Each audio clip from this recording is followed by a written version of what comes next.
Well, good morning, good afternoon, or good evening from wherever you are in the world. This is the Halligans and Half Wheels podcast brought to you by Box 1971, where we're changing the culture of the fire service one fireman at a time.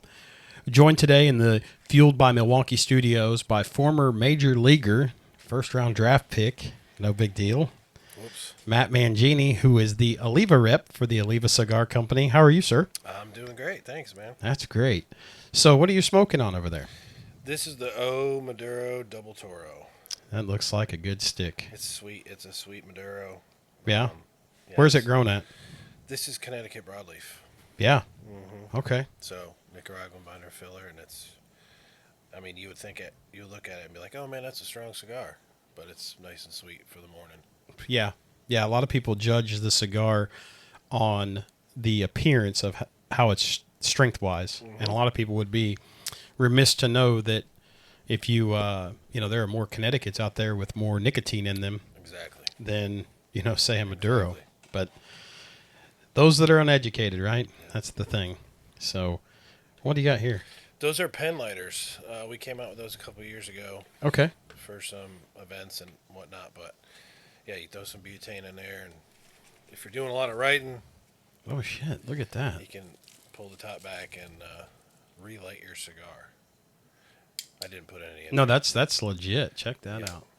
We'll have to throw some butane in that and see what that does. Those are slick as shit. Yeah, they're kind of cool. I mean, I've been looking at them for a lot longer than most, so I'm like, okay, here's a pen lighter. But yeah, it's pretty sweet. So Matt, talk to us about your story. Where'd you grow up? Springfield, Mass. I was born there, 85.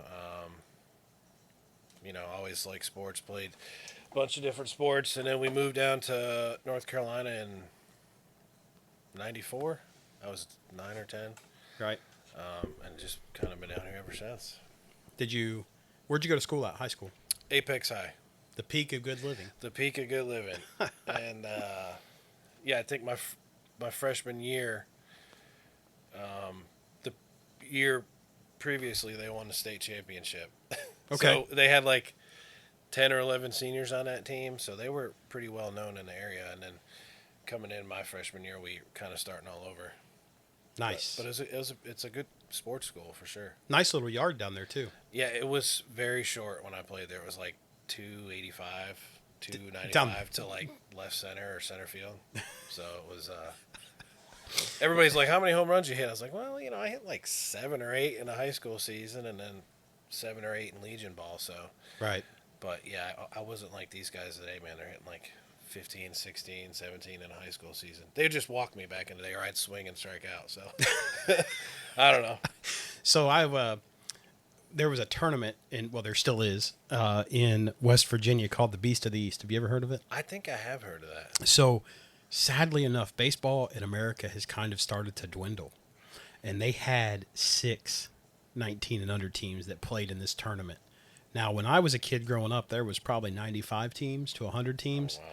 And like folks like Manny Ramirez played in it when he played in the Police Athletic Oh, League. no kidding. Yeah. So like you played on a sand lot in, these different fields, but it was absolutely amazing baseball. You forgot where you were and you started hearing all the kids speaking Spanish and Just played. yeah. Just competed. That's Yeah. the biggest thing. Yeah. Nobody cared where they were playing or Yeah. who was doing what. It was loud, it was raucous, it was baseball. Mm-hmm. But now the game has shifted. It has.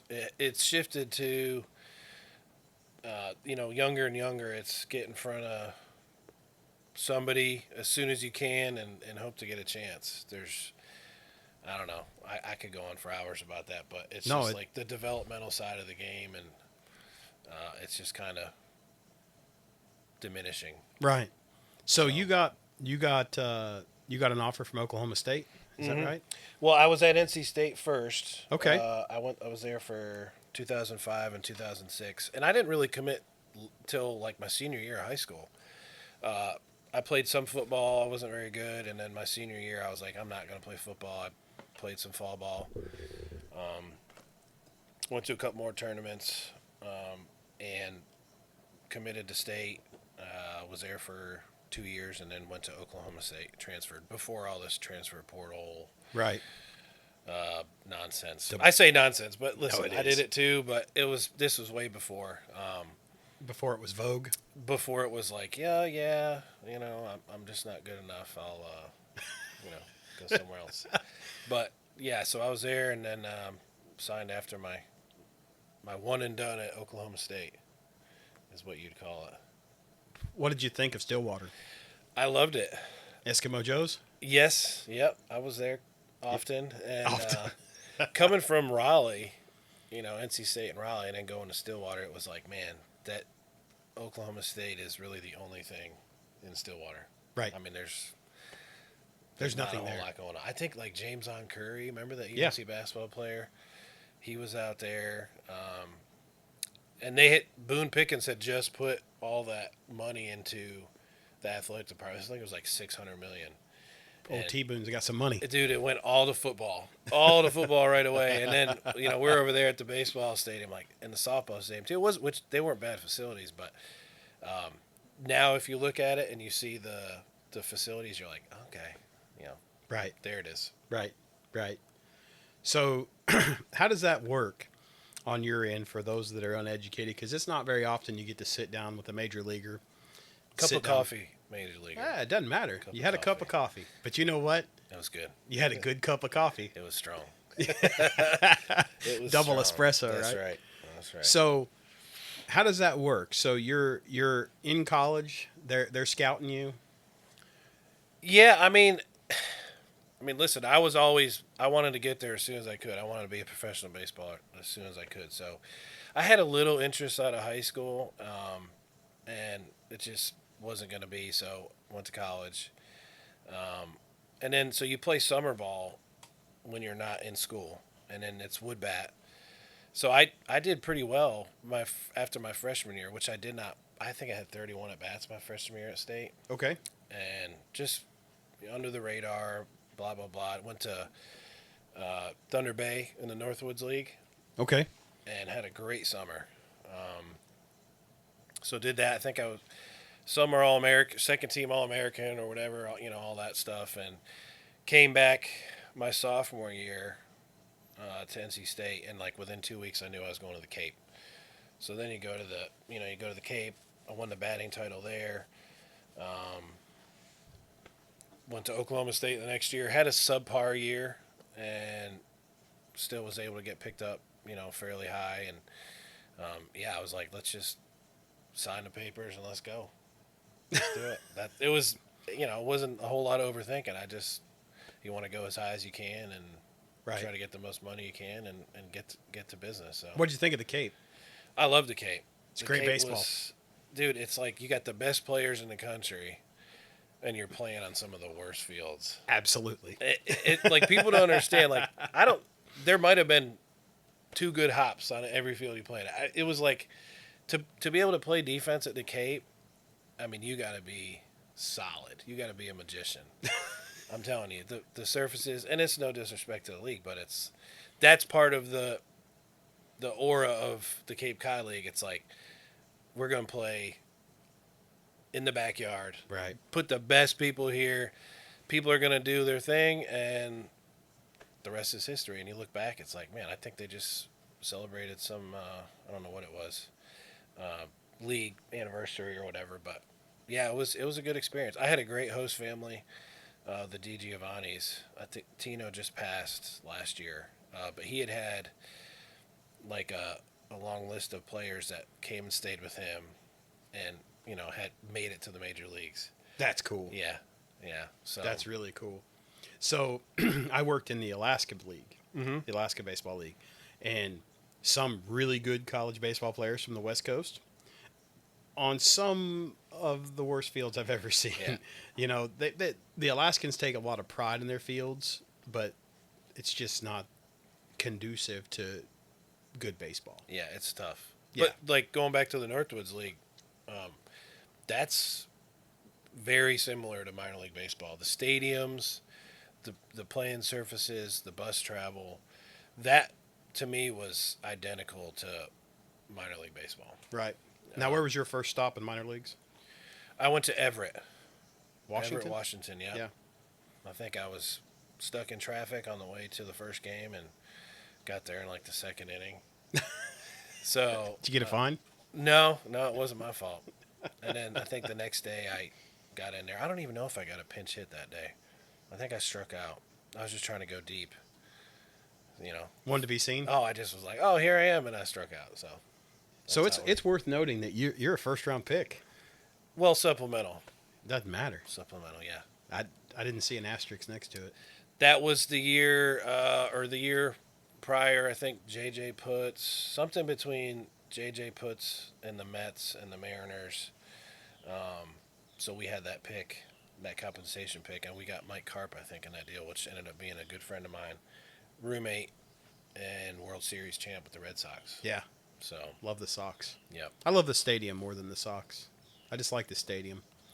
Yeah, it's such an iconic place. We actually took BP there when we were at the Cape. I think they had 30 or something people go out there and take ground balls, take BP, and it was just like, dude, this is sweet.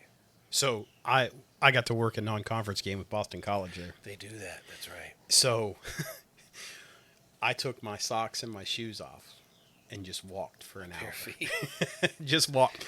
Yeah. The head groundkeeper was like, "What are you doing?" And I was like, "You don't understand. Like, this is, And I remember calling my dad, God rest his soul, and was just like, I had a moment. I had tears in my eyes because this was, this is the pinnacle. I was never going to make it to the major leagues, but this was as close as I could get, and it was awesome. It was good enough. Yeah. I should have done that at the Masters. I had a chance to go this year with work, and I should have just grabbed some grass and put it in my pocket or something.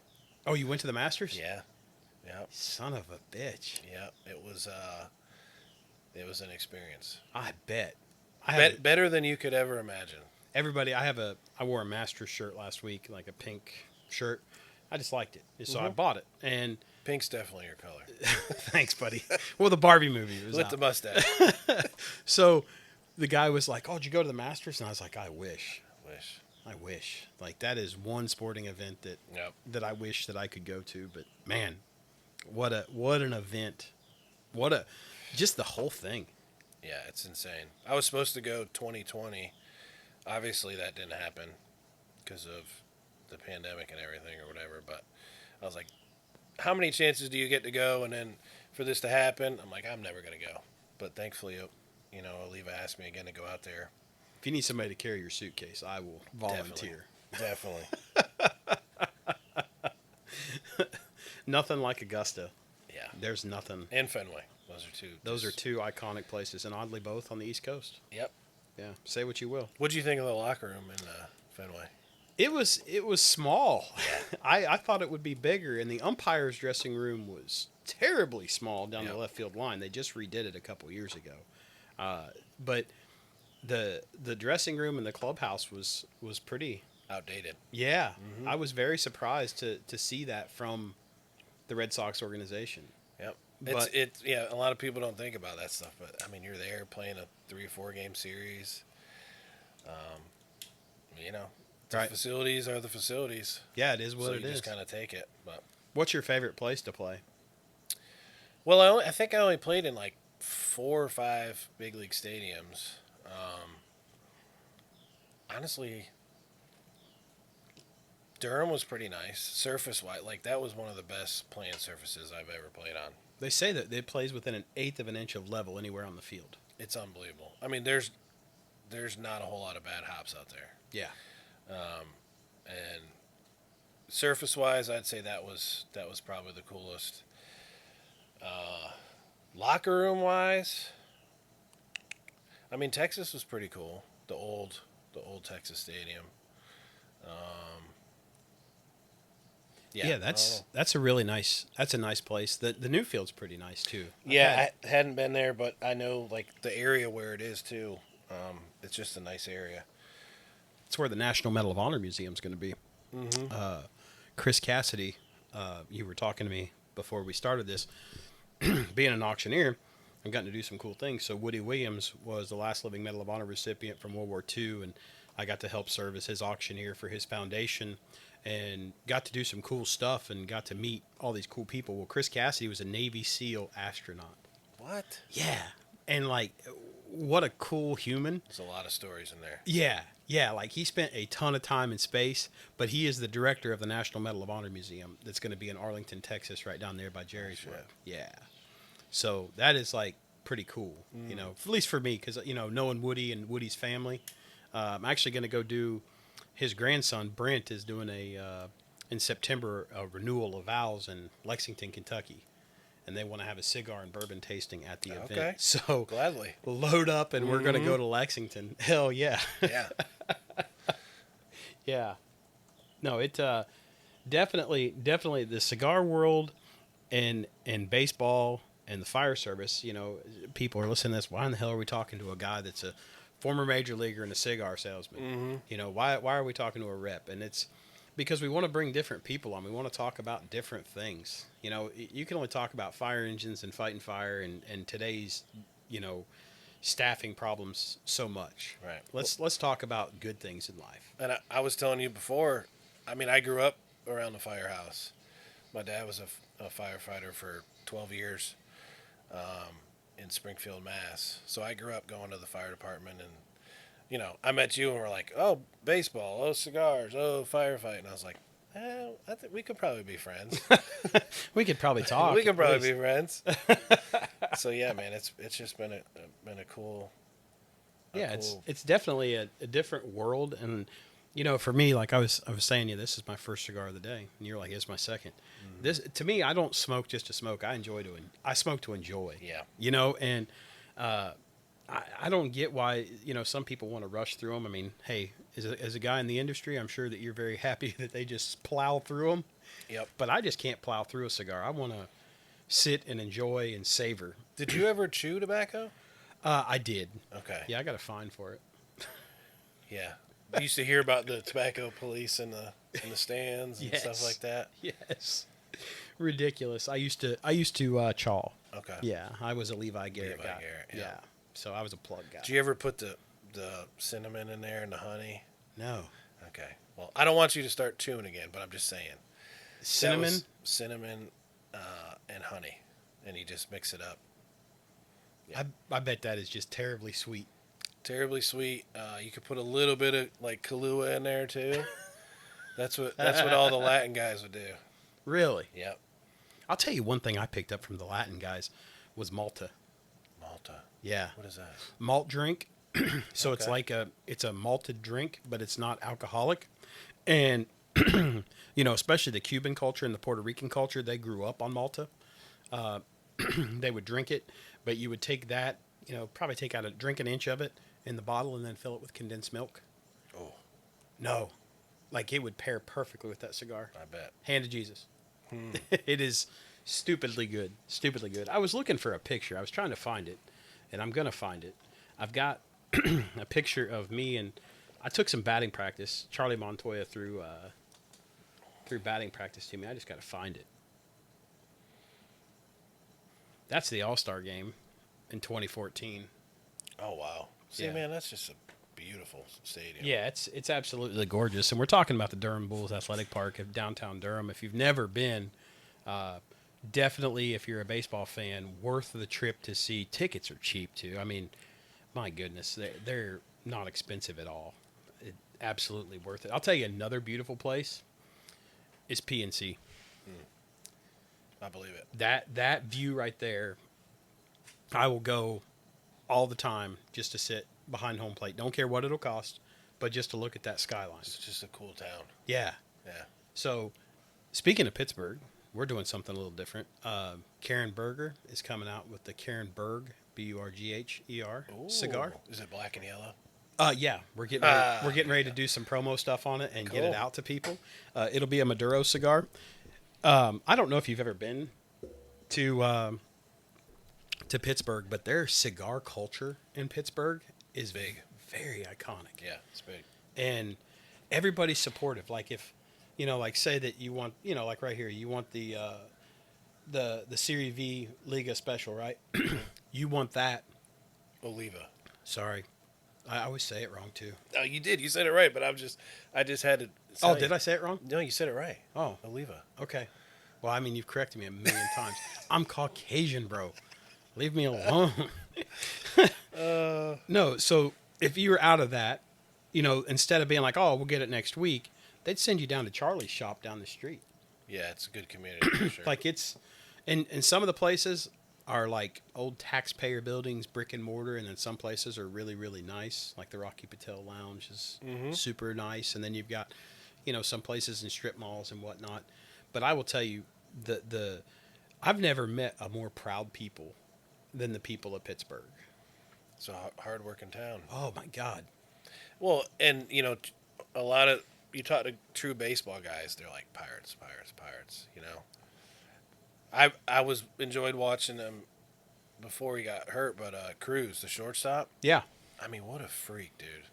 6'6" or 6'7", Nimble as a cat. 6'5", athletic. Yeah, dude. I mean, guys like that come through those towns, and even dude in Cincy, the other Cruz, the shortstop, third baseman. Yeah. Deli Cruz. Those guys can change an organization for the next 10, 12 years, no doubt. How did you like playing third base? I loved it. I had to work extremely hard to be average at third base.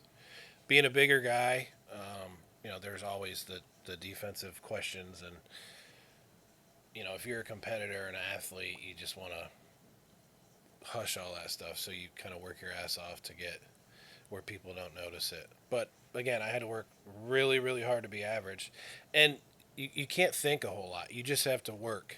You have to work and put in it's a lot of footwork. And when I teach these kids now about infield and stuff, it's like your feet.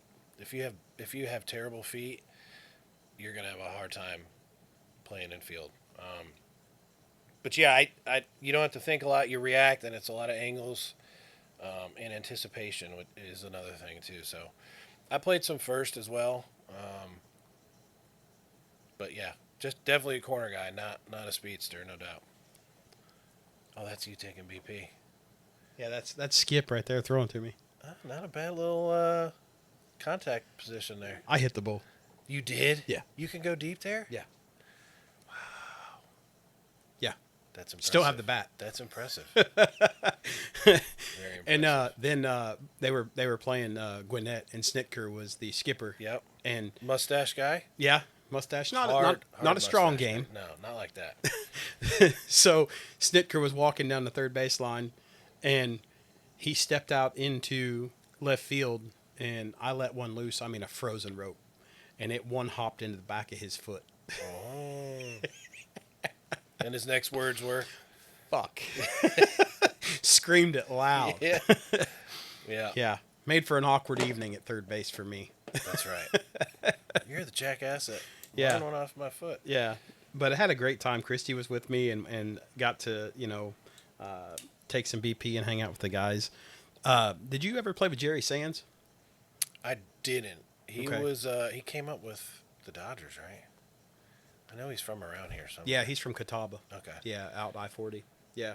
He was getting some good time, and he was kind of up and down. I think when I was on the downward trend of my career, he was like back and forth a lot. I liked Ray Olmedo.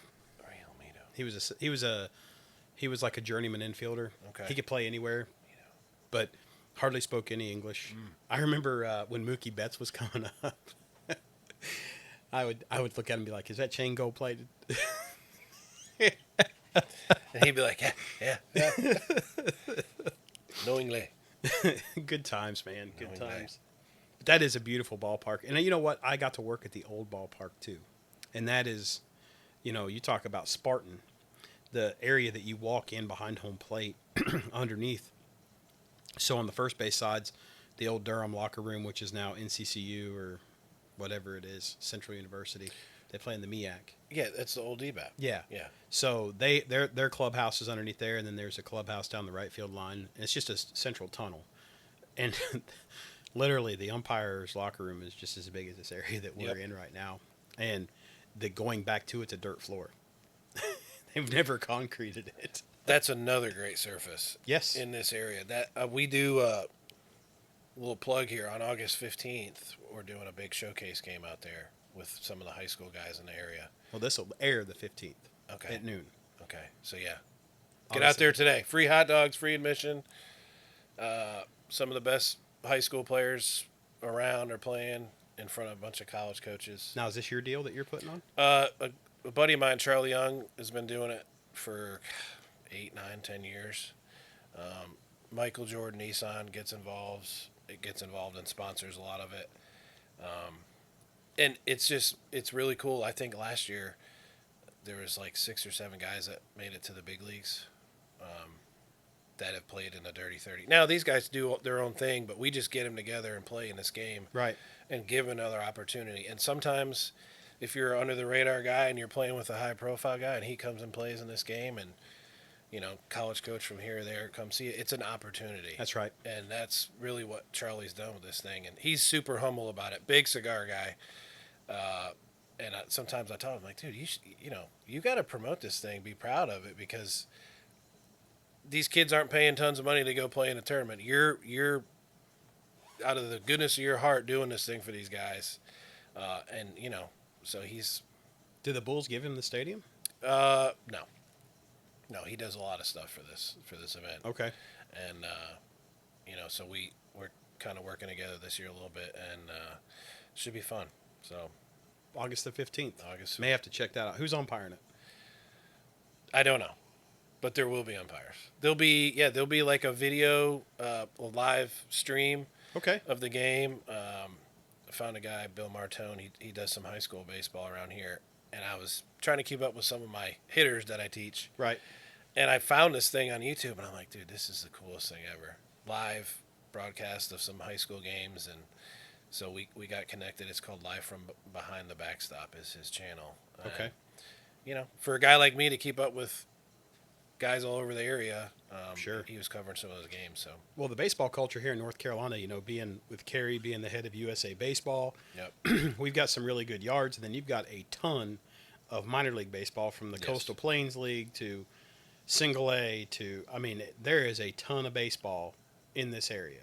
We're an hour and 30 minutes right here from Danville. We're 2 hours from Richmond, and then you're 2 hours from Winston-Salem. Softball, too. Yeah. Softball's big. Crazy big. Crazy big. Crazy. Yeah. So you were talking about you run a hitting instruction firm? Is that what you do? Or firm sounds like a super important word. It's not a firm, is it? Well, you're kind of an important dude. No. It's I just teach hitting and infield. That's it. I don't do a ton of it. I don't want to do a ton of it. I just want to teach to softball and baseball young athletes that want to take it serious. So that's what I do.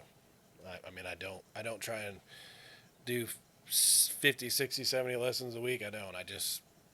I tell them this is what it is. This is the process. This is the program, and it's a relationship, man. Just like anything else. Hitting is a conversation and a relationship. If you ever had a good coach, you'd know that that's why they were good. Right. And if you ever had a bad coach, you'd be like, this guy tells me all this stuff, but I can never understand what he's talking about. Right. So, yeah, that's what I do. I'm on the road quite a bit, as you know. So, sure.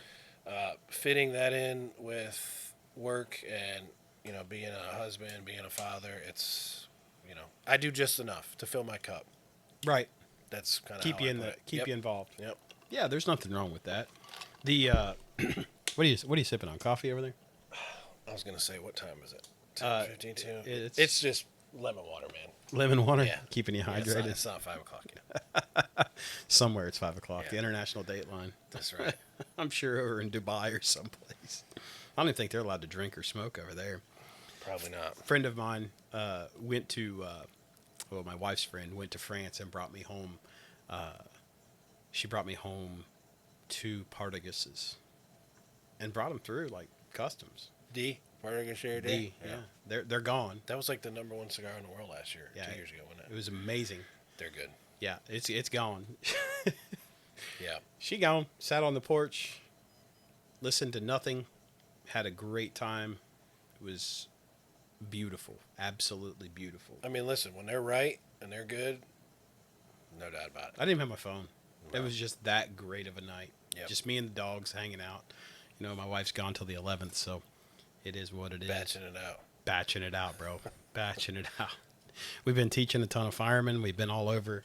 We just had a deal in Greensboro. So firefighters bail out of buildings like when shit goes bad. So we had Jeff Cool on a couple months ago. He survived a 5-story fall in the Bronx. And there's a little device that you can attach to yourself and give yourself 50 feet of rope to get out of a bad environment. Okay. So our business is now blessed by Sterling to go and teach that. So we spent the day at their world headquarters at Vertical Supply Group, but they're actually out of Biddeford, Maine. And so we spent the day over there doing that. You know, we've got a bunch of classes coming up, but this is like the dog days of summer for us. We're just grinding it out. Grinding. Like Yeah. I want to take the winter off and I want to take the summer off. I just want to teach in the spring and the fall. I was thinking the other day, everybody uses that word nowadays, man. Grinding. But when you break it down, there's so many hours that go into what you do. Like the on the road time, the preparation time, the teaching time, the breaking down time. I mean, like, you got to be busy doing that. Right. And you got to be on your game because, you know, you do well at what you do, and I'm sure there's somebody out there maybe thinking about doing what you want to do, but to break it down and to really get into the nitty gritty about how hard it is to do, I mean, you know, that's grinding. Well, it's not just saying it. You know, Yeah. your business seems like it speaks for itself and where it's at because you put in the dog days of summer, like you said. Not no more, cuz. No. There's 8 other guys that do it. There you go. Yeah. I go where I want now. Yeah. It does not appeal to me. But to get to that point, That's right. You know, you gotta do it. You gotta pound the pavement, Yeah, there's a lot of pavement pounding. A lot of and it. that's a big truck out there. It's a big note too. It's a yeah. But let me tell you, that's a comfortable truck to get on the road in. Yeah. Fixing to go to Wisconsin, fixing to go to Florida in it. So, yeah. What kind of gas mileage you get on that thing? I think 25 is a diesel. Yeah, it's got an eco mode. So as long as you're not tugging a big ass heavy trailer. What's the price of diesel right now? I don't know. It's not that different from No, gas. no, but I don't look. Yeah. I gotta have it. Yeah. You gotta Yeah, have and my car's diesel too, so I just fill it up and go on with life. I don't even look. enjoy the ride. Yeah, because if you think about it, you'll cry. Yeah. You know. It's kind of like going to the range now. If you go, Speaking it's like 30 cents, 60 cents, 90 cents. there's a cigar lounge you need to go see when you're down near Charlotte.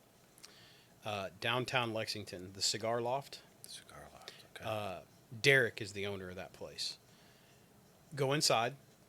It's a members only deal, and you have to spend $100 if you're not a member. He's got 550 members, but it's an old 2-story warehouse. He's on the 2nd story. There's an elevator for ADA compliance and all that. It's a beautiful place. Yeah.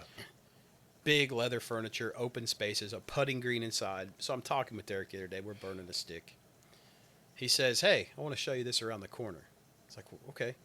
He turns on. We come into a 20 by 20 room with a projector from the screen, and he has gas-powered simunitions.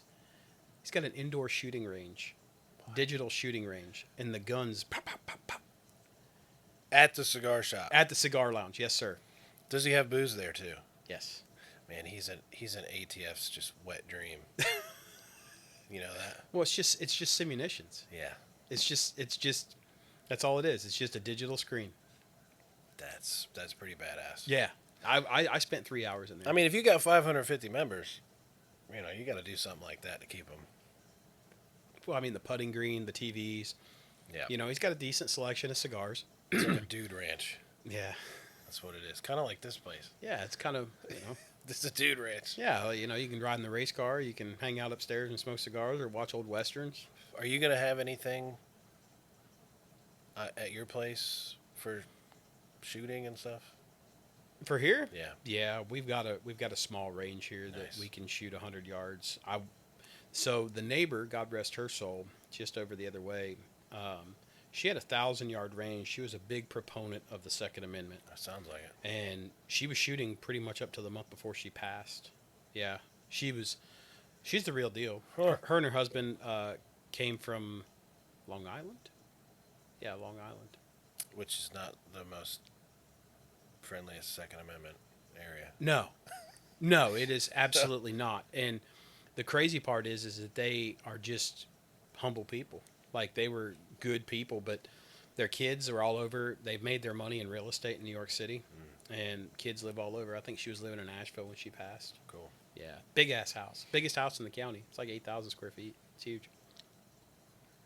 Yeah, but so you get picked up, you go through the minors, right? Mm-hmm. Talk about the bus life. Most folks don't understand about the bus life. Yeah. So you typically are on a bus until you get to AAA. So, yeah. Yeah, you're on a bus. You're on a bus until you get to AAA. You play 3, 4, sometimes 5 game sets, but you could technically be on the bus for 10 days. If you make a big loop or swing. So, yeah, you get to the park around. Well, you can be the guy that gets there early and does what you're supposed to do and go work, put in some extra work, but. There's like 2 buses that get to the yard. One 1 o'clock bus and then like a 3:30 bus. So if you want to get some extra work in, you get there early and then you're there at 1. Game time's at 7, so you get done 10, 11, depending on how long the game goes. Get in the bus, either go to the hotel or drive overnight and go to the next place you're playing. So how was the meal after the game? In A-ball, you're getting a lot of peanut butter and jelly and maybe pasta, maybe some salad. It's not very good. We always got shitty hot dogs. Hot dogs, hamburgers. just not the best lifestyle or nutrition, should I say? And then, so yeah, if you're heading to the next town, then you're going overnight and you get into town at 8, 9 in the morning. Hopefully, your team travel person allowed you to be able to check in early at the next hotel because chances are there's people that have not checked out yet. Yeah, 3 p.m. They mean that shit too. Yeah, so most of the time you're in a pretty decent town where you could go find something to do. Not always in a decent town, but and then you just go to the yard and it's just rinse and repeat, man. Rinse and repeat. So, and then you get to AAA and you start flying. Like, my first year in AAA, we were in Tacoma. And we played Portland, like, all the time, which is AAA for the Padres. But we'd go on these big swings. Like, you come out to the East Coast and you play in Nashville. And then we'd play Vegas and Reno. That was a big swing. Yeah. So, and that's plane travel. So, it's still, you're taking some red eyes and you're just, your body is all beat up and yeah, it's tough on you, dude. Yeah, it's not easy. Yeah. And a lot of people don't realize that the amount of work that goes in, you've still got to take batting practice. You've still got to take infield. You've got to, it's not just I show up, put on my uniform and go to work. Right. It's a true craft, just like the guy that goes to work. You may not be playing a game that day, but you're still working. And you're not always 100%. You're hardly ever 20% or 100%. So you gotta be able to take care of your body, and you gotta be tough because, Lord knows in that business, in the baseball business, there's always somebody younger and less expensive. And that's the hard part. Mm-hmm. A lot of people don't realize that's a true. Somebody is always vying for your spot. And I sat with Joe Brinkman years ago at Durham, and they were evaluating Fonzie Marquez to come back after knee surgery. They were evaluating his mobility. So he and I sat up behind the first base dugout and just kind of watched Fonzie work. And he had a great play game, but his mobility wasn't there. He spent, I think, probably 2 months down there just rehabbing. You do them behind the plate and in the field, right? Yeah. So, yeah, they were there evaluating him on a 3-game set just to see where he was at physically. Yeah. Yeah. Well, it's important. Yeah. It's people don't realize, they think about, the squats that an umpire makes or that a catcher makes. If you're playing right, you're tired at the end of the day. If you've umpired right, your eyes are tired. It's just like being a fireman. You may not have turned a wheel, but your mind is engaged constantly. That's the word. Engaged, yeah. Yeah. Yeah, if you're not engaged, then what's the point? Do you think these automatic strike zones and stuff, you think they'll be engaged? I've seen more mistakes out of those automatic strike zones. Yeah. I'm not a fan of Quest Tech. I remember when it came into the ballpark. It's like Big Brother looking over your shoulder, and now they got this earbud you put in your ear, and they always told us that here's the thing. So you brought it up, so we're going to talk about it. All right, Let's do it. Let's go there. So let's say I whack you on a strike, right? All right, I'm human, right? Like you missed a play at third, you booted a ball. I can't say a word to you, right? You made a mistake. You had a throwing error. So you've had 2 errors in the game, right? Mm-hmm. They're paying you. This is your job, right? Well, my job is I'm supposed to go back there and get every pitch right. I'm human. I'm going to make a mistake. But we get ragged on by like John Boy Media and so on and so forth because, we're the villain, right? Okay, fine. So let's say that you turn around on me and you say, you may not even turn around. You just may put your head down, adjust your gloves, and be like, Jesus Christ, that thing was outside. Yeah. And I may look down at the catcher and be like, Matt, I know I fucked it. Right. Okay? Me and you were square at that point. All is well at that point. We are square. Yep. That's what people don't understand about this game. The game within the game. But then you get somebody that turns around and says something, or somebody barks from the top step, and you're like, you know what? And you just tap that catcher on the right shoulder and you move him out 2 inches. You say, stick it. Yep. Boom. Now you can't do that anymore. Can't. You can't. You're not allowed to be imperfect. Correct. And if you're not, I've got a book up there about the ratings of umpires. I get it every year. Then the media rates them, and they go off of, how many missed calls they had, And I'll tell you, a human that is worth knowing is Jim Joyce. Yeah. And he fucked up. Yeah, the perfect game. Yeah. He fucked it up. Yep. And he said he did. Yeah. I mean. And they still crucified him. Yep. Still crucified him. But how many players have fucked up? Yeah. I saw an interview with him on AJ Pierzynski's thing. I forget what the name of it is, but you listen to them talk, and you could tell there's respect. Absolutely. Regardless of what anybody says. So, if you're an umpire, you don't really. It's kind of like a player. You don't listen to the outside shit. You just if you got respect amongst the players and everything, then right. You're good. But yeah, it is tough to hear that all the time. Yeah, it is. And being out of the game now, it's very frustrating for me to watch that, right? Like I had a buddy, Kyle Nickel, from up in Virginia. He was trying to make it. I think he made it up to AA as well. And, he just didn't have what it took. And I mean, the kid was in the gym every damn day starving himself because they have a certain look now that they want. Oh, really? Yeah. And the other thing that I don't agree with Major League Baseball and how they're going about selecting their umpires is it used to be you would go to one of 2 schools. You would go to Jimmy Evans' school, or you would go to the Harry Wendelstadt school. Well, now Major League Baseball has pretty much put them out of business. So now you go to the umpire school, which is a subsidiary of Major League Baseball and Minor League Baseball. And that's how you get a job. But then where they're recruiting these umpires is not based on merit and scores and testing. They're going Data. in. Yeah. And they're going in and getting these kids. They're not going to like Raleigh, North Carolina. Mm-hmm. They're going to Brooklyn to get an umpire. They're not going to Jacksonville, Florida. They're not going to some place that's got a baseball culture. They're going to these places that don't care. They just want to appear like they're, and I'll say it, woke. The appearance of the game is woke because it is what it is. I'll tell you a tangent. Speaking of woke, Let's go there. I wanted to so bad, Matt. I was in New York City and got to smoke with Roger Goodell. Mm. We didn't talk football, not once. Now, I don't watch the NFL. Oh, yeah. But college football, I'm all in on. Yep. But we didn't talk. There were so many things I wanted to ask, but you can't, right? So I don't know. I just think that Quest Tech and the game is almost unapproachable in how we're recruiting the next level of arbiter. The recruiting obviously has changed for, the player, but we're not doing, I don't think, a decent enough job recruiting people that want to love the game.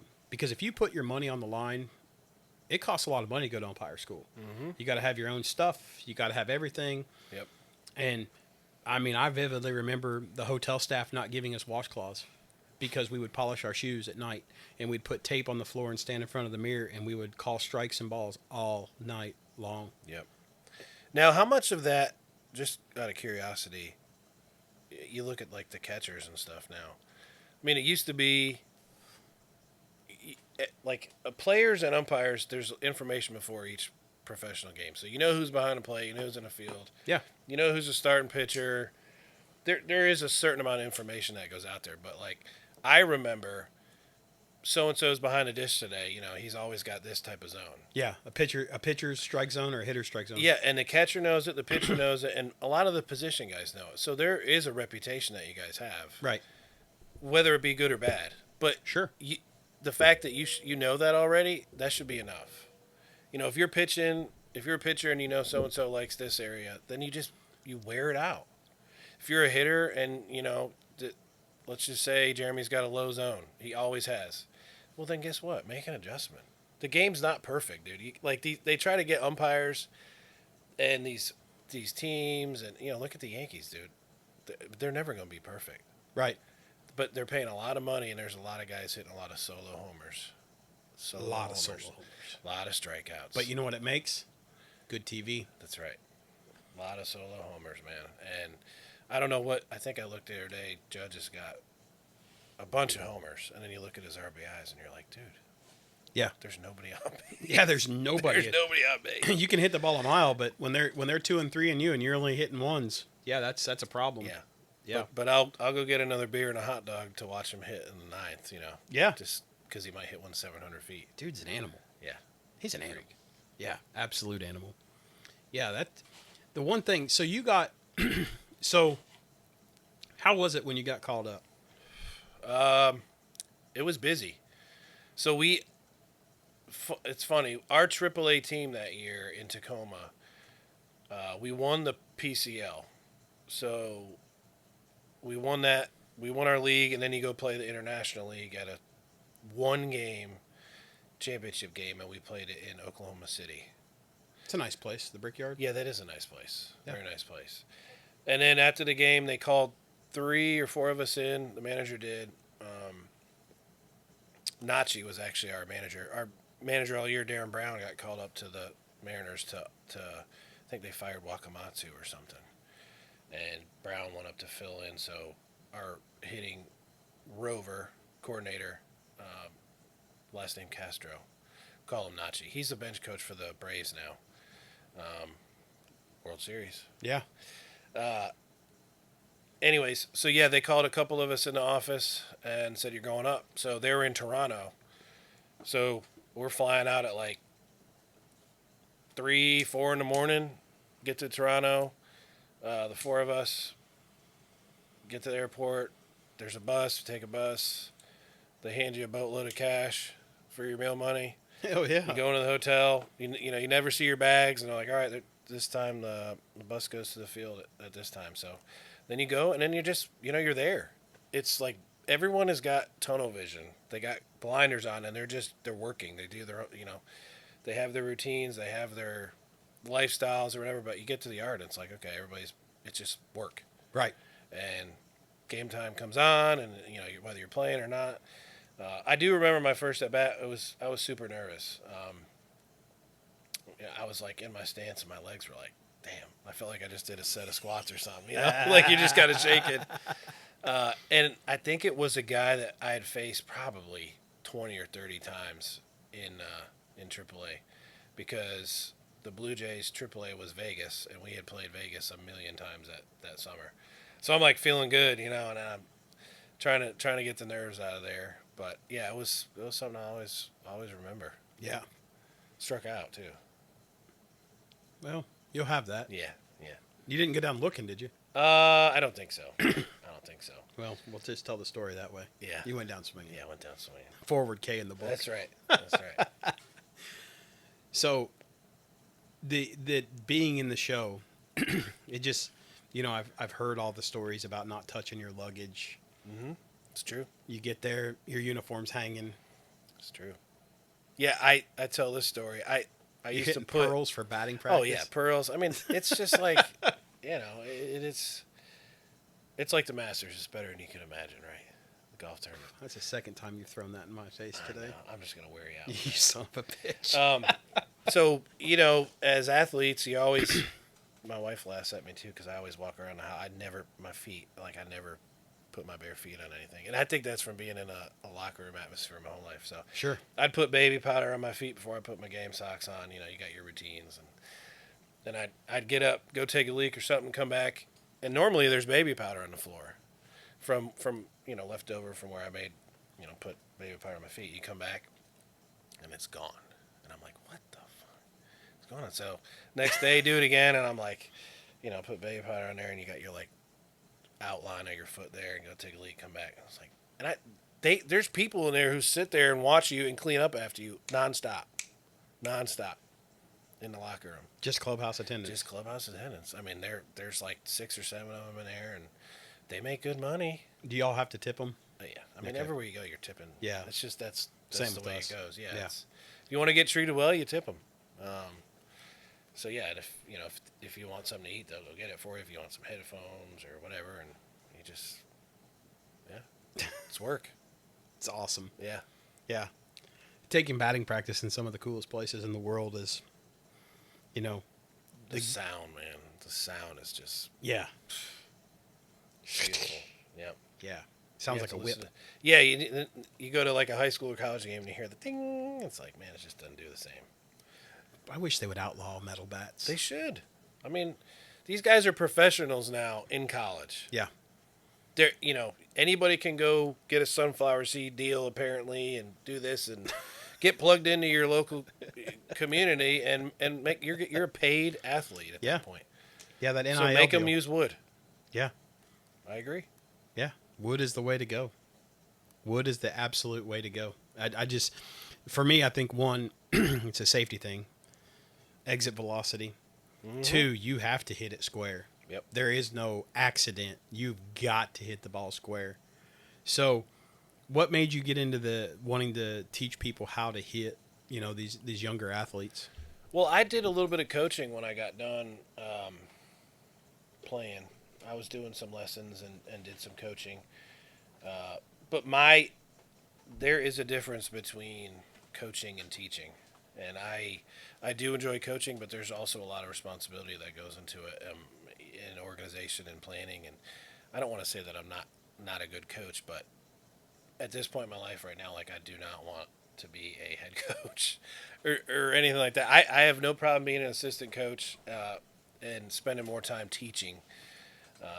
That's my passion. So doing what I'm doing now, I love to show, I would just say Johnny or Timmy or whatever their name is, how to do something, and we explain it well. I explain it well to them, and it makes sense. The light bulb goes off, and then they have success. That just makes me happy. I like to see them have success, and I like to see them get frustrated and pissed off and work harder, and then, it's just you're constantly learning how to be a better hitter. So I do teach some defense, but mostly hitting, and I feel like that's the way I've communicated and verbalized it to these youngsters the best. You batted left, though, right? I did. Yeah. Is that natural? I think it's my eyesight. I had really good eyesight, so this was my dominant eye. I still putt left in golf. I swing right-handed, but putt left. I just see better. Really? Yep, out of the eye. That's interesting. Yeah. Are you ambidextrous? I'm amphibious. Yeah. No, I'm not. No, but I kicked a soccer ball with my left foot. With my right hand. Yeah, it's just, All right. Yeah. My old man made me do everything right-handed except right and throw a baseball or a football. So you throw left-handed? Mm-hmm. Wow. Yeah. Bat, I can switch hit, but he made me learn how to shoot right-handed. Everything had to be done right-handed. He says, I'm not buying you any guns that are Who's your favorite left-handed pitcher? Boy. Nobody ever asked you that? No. I'm going to have to get back with you. Okay. Because I've got to think about it. Yeah. I've got to think about it. Man. Kershaw? No. Would it be older than that? Probably. Okay. I will tell you, my favorite player growing up, my first major league game, I loved Ricky Henderson. Loved Ricky Henderson. And it was the Oakleys, it was the Athletics, it was, and so my dad took me to the Mistake by the Lake in Cleveland. And so we went up there and we got I don't know if you ever had been to that stadium before the Jake, but I guess now it's whatever, Progressive Field or whatever the hell they're calling it this week. But it's still the Indians to me. They're not the Guardians. The Guardian was a good movie with Kevin Costner and Ashton Kutcher. But we were up in left field, and Dad got those seats. They were probably one cheap, but two, it was right out near Ricky. And he turned around and he waved to me, like specifically. Yeah. And I was like, did you have a mustache then? no, hell no. I was like 9. Shut the hell You never know. You never know. No, it was just really cool. But I liked Ricky Henderson growing up, and You played hard, dude. yeah, I mean hard. yeah, and you just the whole game. It's kind of like Pete Rose. We were talking about hitting. My buddy Butters and he came up in a different era in baseball as an umpire.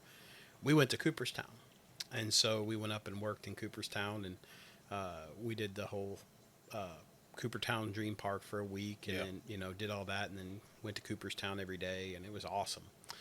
But let me sidestep on that. That is actually a really cool thing for kids. The Dream, I played The in Dreams that. Park? Yep. Yeah. I'll never forget it. Yeah, like never forget it. super cool. Yep. And what they're doing for kids, absolutely amazing. Getting all these people together. The umpires are making little to no money. You're staying in a dorm. It's like umpire. All the meals are in the little Tent. area out there. Yeah. That right there is, now there's another one. I can't remember what it's called, but there's like another spin-off of that these kids are able to do and play and do things. But I got to spend 2 hours with Pete Rose. Like him, love him, or hate him. Straight shooter. Straight shooter. Straight shooter. And he admits that he shouldn't have bet on baseball. He admits it. He'll tell you. Hell, he signed a bat for me. Dave Pallone. Rudy was offsides. Yeah, Rudy was offside. I don't give a shit what you said. That's right. Dave Pallone had a play at first, and Pete was, I think, the skipper of the Reds at the time, and it was the Big Red Machine era. And Pallone kicked the call at first, and Pete came out, and they had a heated discussion. And I had him sign a bat upstairs at the house that says Pallone was wrong. Pallone was And wrong. That's funny. when I showed him the bat, he was like, "We're gonna talk." Yeah. And so, after everything was done, we were at the Cooperstown Collection downtown. He was signing autographs. It was induction week. He's there quite a bit, I hear. Yeah, that's the place to see him. And the owner there is absolutely Not fabulous. inside, but outside.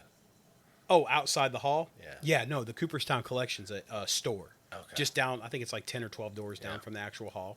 But you know what's weird is all his shit's in the hall. Mm-hmm. So you want to celebrate him, but you don't want to let him in. Yep. That doesn't make any sense. For somebody, it does. I mean, I understand your principles, but what are they going to do with A-Rod and all that? Yeah. What are you going to do with that? I just, I don't know. Yeah. But we sat and talked hitting and philosophy and baseball, just small ball. Does he smoke cigars? I don't know. Oh. Never got to really talk. He'd be a lot cooler if he did. Yeah. Charlie Hustle. Well, I don't think he does because I don't think he's ever drank. Oh, wow. So I don't think that, he ever did, but he definitely, it was a definite experience that Butters and I had up there. It was absolutely amazing to sit and talk with him. It was like, there was a kid that came in, there was a line probably 30 people deep. I think it was like $15 or something for him to sign a ball. Wow. But he would talk, and it was like, and I equate it, and this is not being sacrilegious, but watching Jesus on the Mount. Mm-hmm. Just, that's what I would equate it to, would be him talking, hitting. Like Tony Gwynn talking at it. Oh my God. Yeah. Could you imagine? I mean, you're all ears. Yeah. Yeah. Yeah. That's, you get around those guys and it just, it's the way it should be. Mm-hmm. You know what I mean? Yep. Did you ever get run? Yeah. A couple times. A lot of times it was the result of, struggling as a hitter. and you're just looking for somebody to take it out on. I got ran in college once. We were playing Texas. I was at Oklahoma State. We were playing Texas. Okay. I know my parents flew out to Stillwater to watch the series. It was a big series. And the guy behind the plate, man, was just like consistently bad. And he was unfair. When I say unfair, he just wasn't giving it to our guy, too. Our guy pitching. Okay. And I was like 0 for 2 with 2 Ks, and I'm taking these pitches with 2 strikes, like no doubt ball, and he's banging me, and I'm like, at the time I had like long hair, and I remember he ran me up the 3rd time, and I just lost it, and I got rung, rightfully so, and that was There was just some built-up frustration there, and I remember my parents were like, Matt, are you okay? I'm like, no. Funny enough, that umpire was on the plane ride with my parents out that west, and my dad was talking to the guy. He sat next to the umpire in the plane, and he was like, if it makes you feel any better, I didn't like that guy either. He was just a stranger. I don't even remember who it was. And then in pro ball, I got tossed. Again, I was struggling. It's one thing to get banged on a call and get thrown out when the game's heated and close and stuff. But when it's the player and you're struggling, it's like a lot of times, it is what it is. But I got wrong in Norfolk. I think it was Norfolk. Yeah. The Tides. Yep. And it was kind of the same thing. It was the end of a series, and the guy just had my number and just let him have it. I black out. I don't even know what I say to these guys. I'm like, this, that, you just get it all out. And then, if it's a night game, you go in there and crack a beer, I guess, and then just brush it off. Did you get a fine? I think so. Yeah. Yeah. I think so. I watched Montoya lose his shit on J.J. Johnson. He's good at getting thrown out. Well, he was pretty mild-mannered all season. And well, that's what I mean. Yeah. When he goes, he goes. It was I think it was AJ or JJ. I can't remember. Anyways, the guy was he's a rat. And he's a rat. So, anyways, the kid slides into the plate, and Belmonte wore the I think that was his name, high knicker socks. Mm-hmm. Slides into the plate. I'm sitting first base line extended in the stands, right? So I can see the plate. Mm-hmm. I'm in the second row, so I've got elevation and angle. The kid's sitting on the plate. And AJ comes up. Pow! 8,000 people lose their minds. Because the Bulls were good. Yeah. And so... every year except when I was there. That's kind of how it goes. That's terrible. Yeah, I know. But so, Charlie comes down from third base, right? And he would always run from... he would wait till throw the ball down, and then he would sprint to third base. And so, I'd always yell at him and tell him, good hustle. And Charlie Hustle. He'd get out there, and he'd come down the line, and I think he had his hands in his back pocket. And he started talking, just talking. I could hear it. We're only 50 feet away. And he lost his shit. Took his helmet, threw it. I mean, bam! And then that's when he burned his ticket. But I hadn't seen him get ejected, and I'd probably been around him at that point for 2 years. Yeah. He just didn't have the propensity to get ejected, but the call was wrong. Mm-hmm. The call was absolutely wrong. And again, so Charlie was right for being upset. Oh, absolutely. And it was a tight game. Yeah. It was a tight game. I mean, it was a very tight game, and they were playing for something that mattered. They were trying to play for the cup, and a lot of these guys were trying to move up, and there was a lot that mattered there for everybody. Yeah. And AJ's no longer in professional baseball, or JJ or whatever the hell his name is. The shame of Macomb, Mississippi, if you're listening. I don't give a shit. What he did to Jim Evans was terrible, so I just don't have any love in my heart for him. Jim Evans is another good friend and a mentor. He lives out in Colorado. He spent, I think, 26 years in the big leagues. He was a crew chief. I've got some of his memorabilia that he's given to me over the years, and then Mike Victor, he did a couple years up and down. Another good friend that just, but they all knew JJ personally, or AJ, I can't even remember. That tells you how much I committed. I just remember it was a terrible call. Yeah. It popped up on my Facebook memories here I don't know, a month ago. It still angered me to see the call then. Because Yeah. I went back to MILB TV and like recorded it on the phone, and was just so pissed. Because I just, you want to do good. I never will forget. Mom came down and got her tickets, and I was working the stick, and the kid to this day still has not touched home plate. He just still has not touched home plate.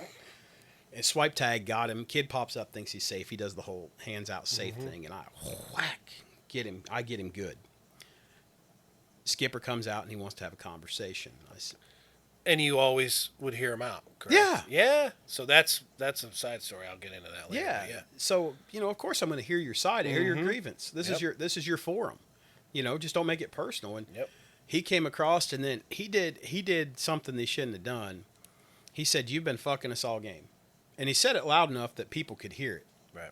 And Which is just such a common thing to say. Right. Like, come on. Be better than that. Right. Yeah. So Get off your knees, Blue. You're blowing a game. It's like, dude, come on. yeah.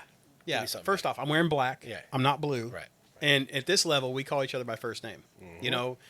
You walk up for your first at bat. If it's Joe catching and Jeremy behind the plate, hey Joe, hey Jeremy, hey Matt, how's it going? Yep. Or you'll take back and you hit his shin guard, hey man, how's it going? That's just how you exchange pleasantries. Right. And I've been accused of when I was still working that especially at the lower level, you try to help a catcher. Right. Stop stabbing. It makes that good pitch look worse. Yep. You're I think that they're teaching the kids wrong. I was reading about that the other day. I'm not a huge catching guy, but there is a whole nother world of catchers out there, and you probably know more than I do about, like you said, how to work the Right. ball. And Well, if you're umpiring correctly, if you read the definition of the strike zone,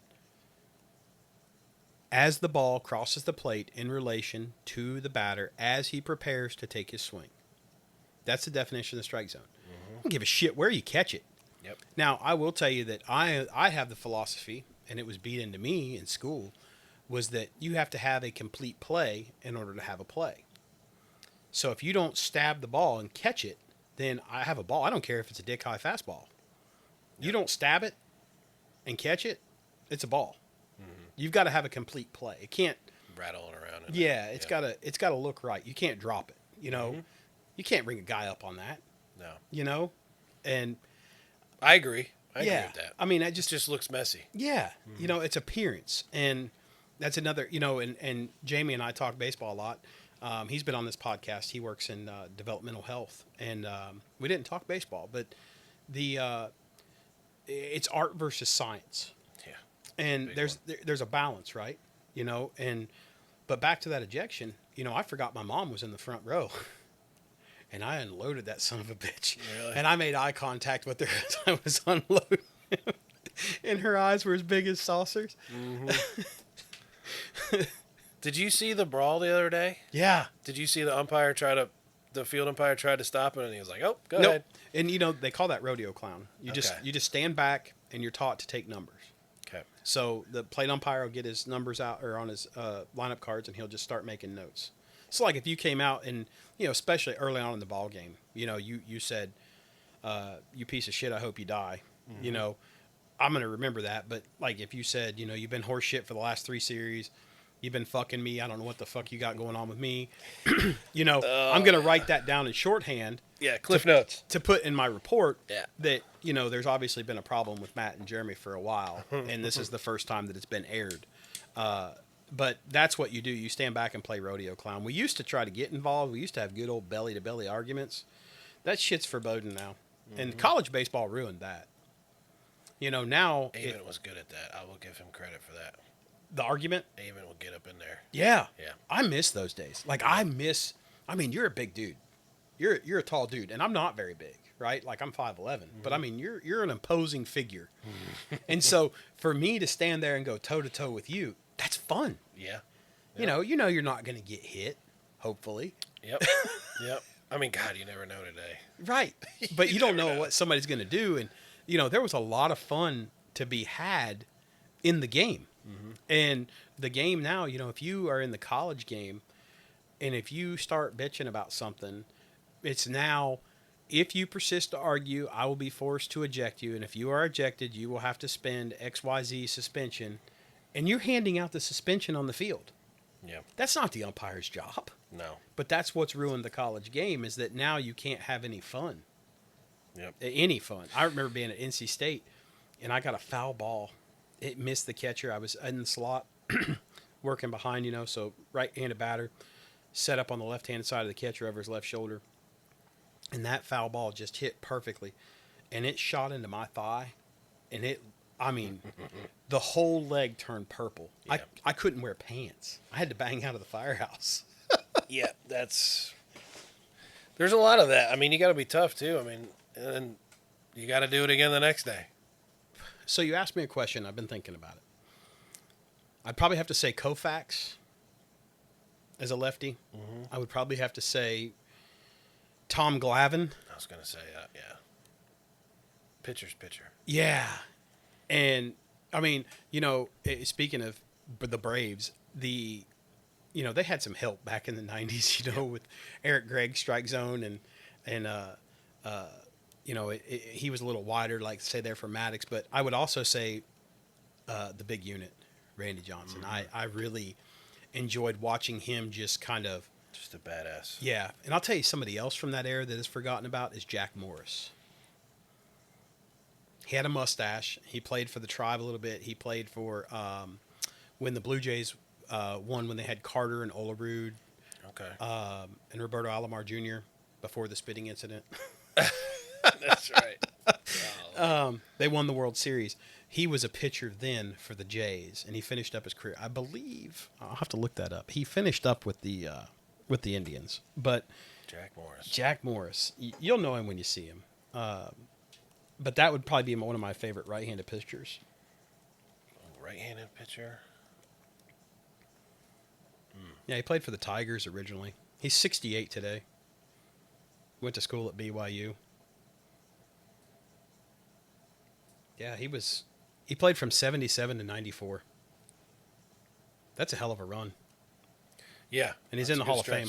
Yeah. Good stretch. Yeah, 5-time All-Star, 4-time World Series MVP in 91. He was a wins leader in 81 and 92, strikeout leader in 83, no-hitter in 84, and retired. His number was retired in Detroit. Yeah, and he finished up with the Reds. Yep. But he was one of my favorites. I don't know why. I think it was the mustache. Had probably a little envy. To that, yeah. Well, I think that's why I like Jim Joyce so much.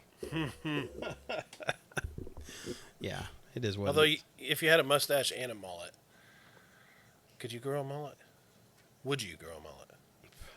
Are you saying physically today? Could I? Well, yeah, I could. I could grow hair. I choose to be bald. Yeah, I do too.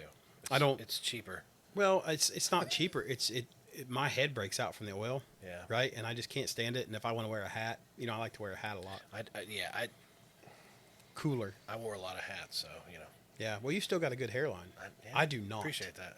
I do not. My shit's like starting to go way back. It's starting to peel. So. Yeah. But everybody gives me a hard time for being bald. I don't give a shit. No. I've been called worse by better.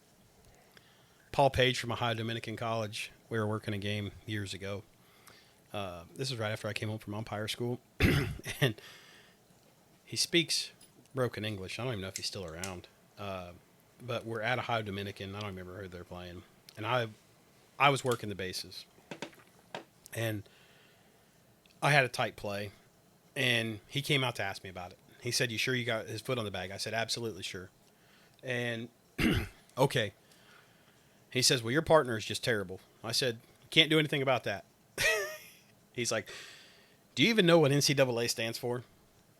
He said that to you? Yeah. And I looked down at the plate, like wondering, because he's starting to come up, to listen. And he looks at him. He goes, "See that hat he's wearing? NCAA. It stands for no clue at all." Wow, that's quick. I couldn't say a thing. That was quick. I couldn't say a thing. That's good. And, he just smirked and walked away, put his hands in his back pocket and walked away. And, I wasn't going to run him for that. No, that was pretty clever. Defending your partner. Speaking of the Beast of the East tournament, we had a kid, I can't remember, I think he was going to WVU. Good baseball. Van Zant just left. He had just got fired.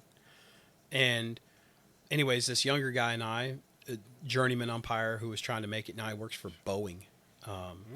He was working, and we had a game set at a pretty nice field there in West Virginia.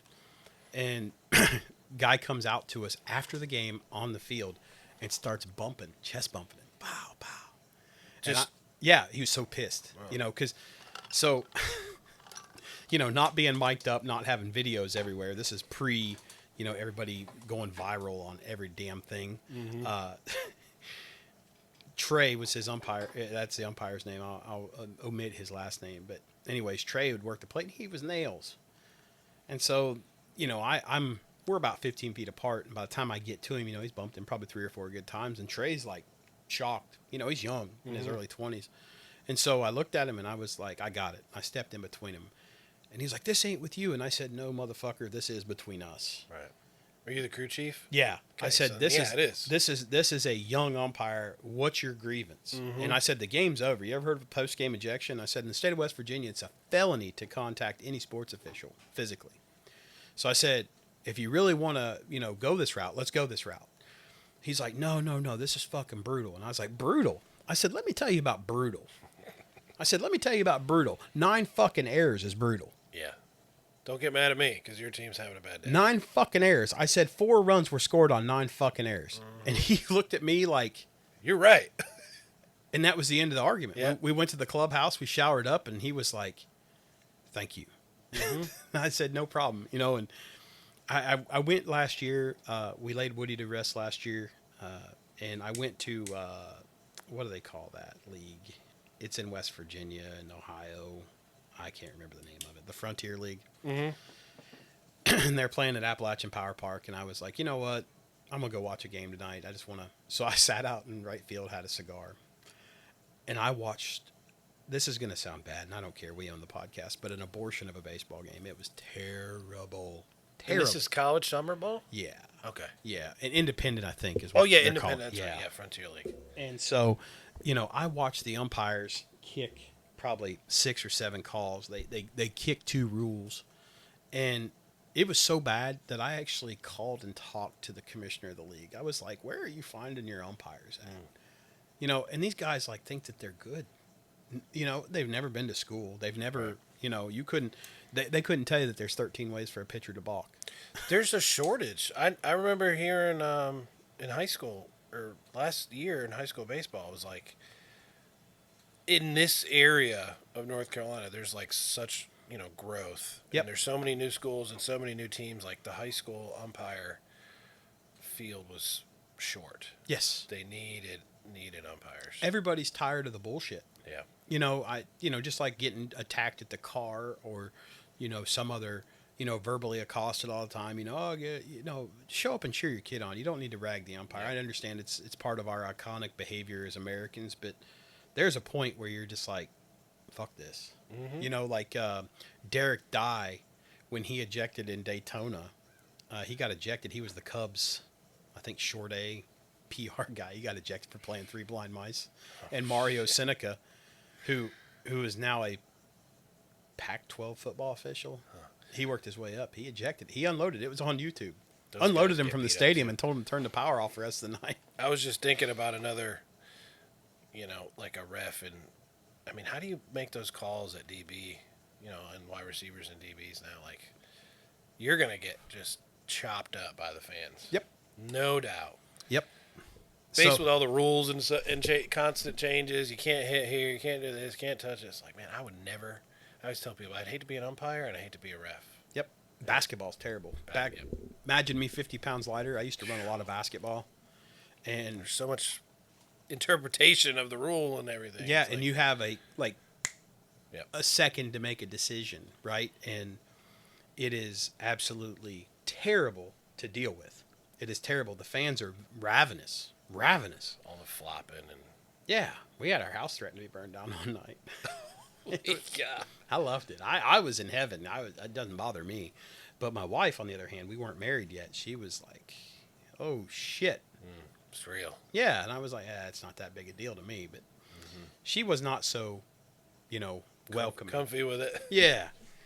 Let me take a quick second to thank some of our partners that help us go up and down the road and provide instruction and bring the Halligans and Half Wheels podcast to you.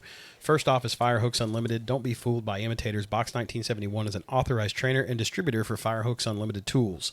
If you don't want to pay overpriced for somebody else to be a salesman, get Firehooks Unlimited from Box 1971. Firehouse Innovations Corporation, Long Island, with over 2,600 doors in use worldwide. This is the key to forcible entry. Box 1971 uses 2 of the forcible entry doors, as well as the crush door prop, as well as the HT-175, and the first hinge pulling station of its kind. Akron Brass provides flow meters, nozzles, and appliances. Akron Brass doesn't need catchy slogans, just flow water. Old Pappy's Tool Lube. Don't be a fool, lube your tool. First in Leather. Use the code Box 1971 for a 10% discount on checkout on $50 or more from Mikey at First In Leather. Mikey's doing some cool things. He's trying to build leather fire helmets to make them more economical for the firemen. Rock Rooster Boots, where every step matters. Be the cock of the walk. Rock out with your cock out. Rock out with Rock Roosters. And you can save 15% on checkout with using code Box 1971 at checkout. And last but not least, Thompson Multimedia. If you can imagine it, David Shooter Thompson, who's on our cadre, can imagine it and doing it. Matt, you got a Oliva Serie V Melanio decal cigar from him. That's actually who made that. Oh, yeah. Dude, that thing is fantastic. Yeah, that thing's heavy, too. I mean, I want to get a picture of you with that. But David can do anything from artwork to awards, graphics, decals, vehicle wraps, fire engine wraps, whatever. Thompson Multimedia is your one-stop shop for those needs. So, as we talk about life, you've been married for how long? 2013. 2013. All right. And how many kids you got? A couple? 2. Yeah. Yeah. My daughter's 8. She's on her second day back to school. Oh my. My son's 3, and he goes like daycare or pre-K in a couple weeks. And he's killing the baseball. He loves to hit. He loves to hit. He's a busybody. Yeah. Hates to be inside. But yeah, loves to hit. So I always say yes. Let's go outside and hit. Let's do it. And I don't listen. I'm never going to force them to do a particular sport, but they will play sports. There's value in it. Yeah, I mean you gotta. Like my daughter plays soccer. She's going to do softball, and Luke, my son, he's going to start t-ball here in a couple weeks. So like deep down inside, I'm like, dude, let's go. Yeah, let's do it. But he's 3, right? Just have fun, play, learn, do get cool mad, things. do cool things, Right. So. There's nothing wrong with that. No. There's nothing wrong with being a parent. And play a bunch of sports. Socially it's great. They learn about themselves. They learn about other kids. You can learn that you're not always as cool as you think you are, or as tough as you are. That is a fact. Yeah, there's always somebody that is a little bit better. Yeah. That is a truthful thing. So, how did you know when you were getting out of the game? So 2011 in Tacoma, I'd started getting hurt. I got hurt halfway through 2010 season. At the All-Star break, we were doing like some performance testing, like agility stuff, and I did my right quad, and I bandaged it up and gritted out the rest of the year. I ended up getting called up that year, so I was kind of playing beat up, but I never thought anything about that. You're like I said earlier, you're always going to be playing a little bit banged up, so I just kept going, and so I started getting hurt in 2010. Finished the year, and then next year I was in big league camp and did the other leg. So I just caught like this injury bug at the wrong time of my career. And then, how old were you then? 26. So yeah, 26. And we talked about earlier, the pipeline's always full, man. If you're not, if you're in the tub is what they call it, there's people coming up behind you. So 2011. It was Kyle Seager. Yep. He got drafted same year as Ackley. I think Ackley was the number 1 overall pick. I think Seager was a 4th-round pick in 2009 or 10. And, dude, he just bursted through the minor leagues. Right. Ackley did as well, but I think Seager had a crazy career. Lives somewhere here in North Carolina now, but Yeah, he came through and he could play second, he could play short, he could play third. He put up good at bats. He was an awesome dude. He's just like a great guy, great ball player. And, not to sound arrogant, but I was hurt, We had another guy, Alex Liddy, that was really good. So he came through there, and then I signed in with the Rays in 2012.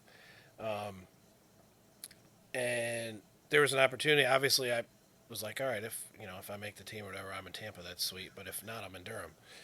So did that, got released there towards the tail end of the season. And from there, I went back down to Double-A and was more in like a mentor role with the Diamondbacks. So I was with some of those guys that were coming through.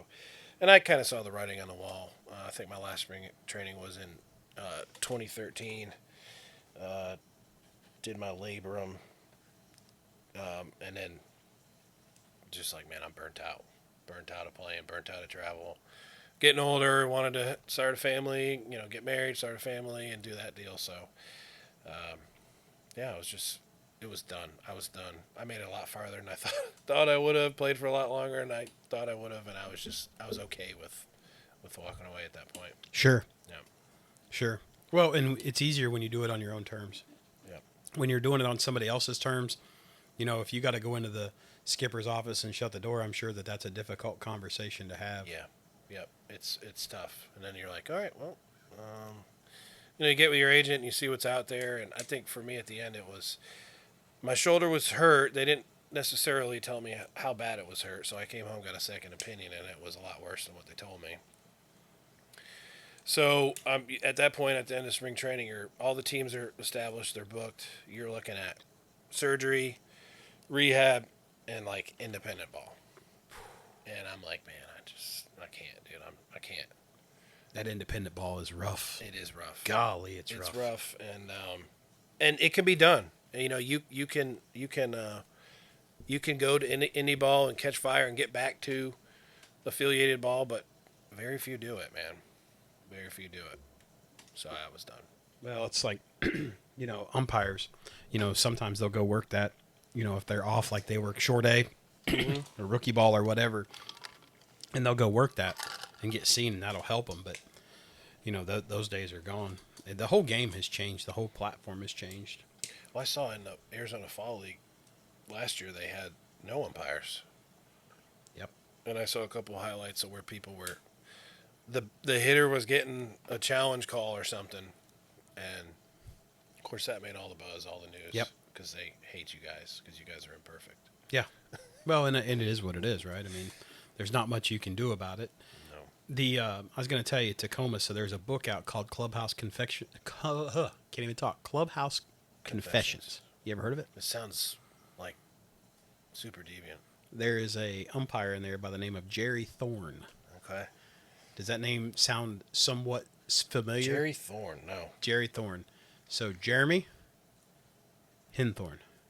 Okay. I know that guy. So that was a book written by a friend of mine who spent some time in the PCL.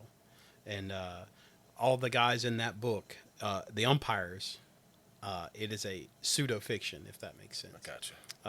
Based on real events, had to change names. Minor League Baseball went nuts. Yeah. Went nuts. I've got the first original copy that's hand-bound. Probably one of my most coveted possessions. Mm-hmm. But I've actually got the book. I'll loan it to you. It's actually a really good book. Yeah. Is it on like any other? I think it's on Amazon. I don't know. Okay. We have to give it a look. But it is really, really a good book. I'll tell you, what do you think about Trevor Bauer? You think he's going to come back? Yes. And I only say that because I watched him like somewhere on social media throw a bullpen or something. You can get it on Kindle for 99 cents. Damn. Yeah. Okay. It's actually a really good book. How many pages? I don't know. I don't think it's out in audio. Is it big letters or small letters? Ish. Okay. You can buy a paperback for $4.24. I might go that route. Yeah. It's on Amazon Prime too. But the original book, absolutely amazing. Yeah, all the umpires that are in it. We all got little shout outs.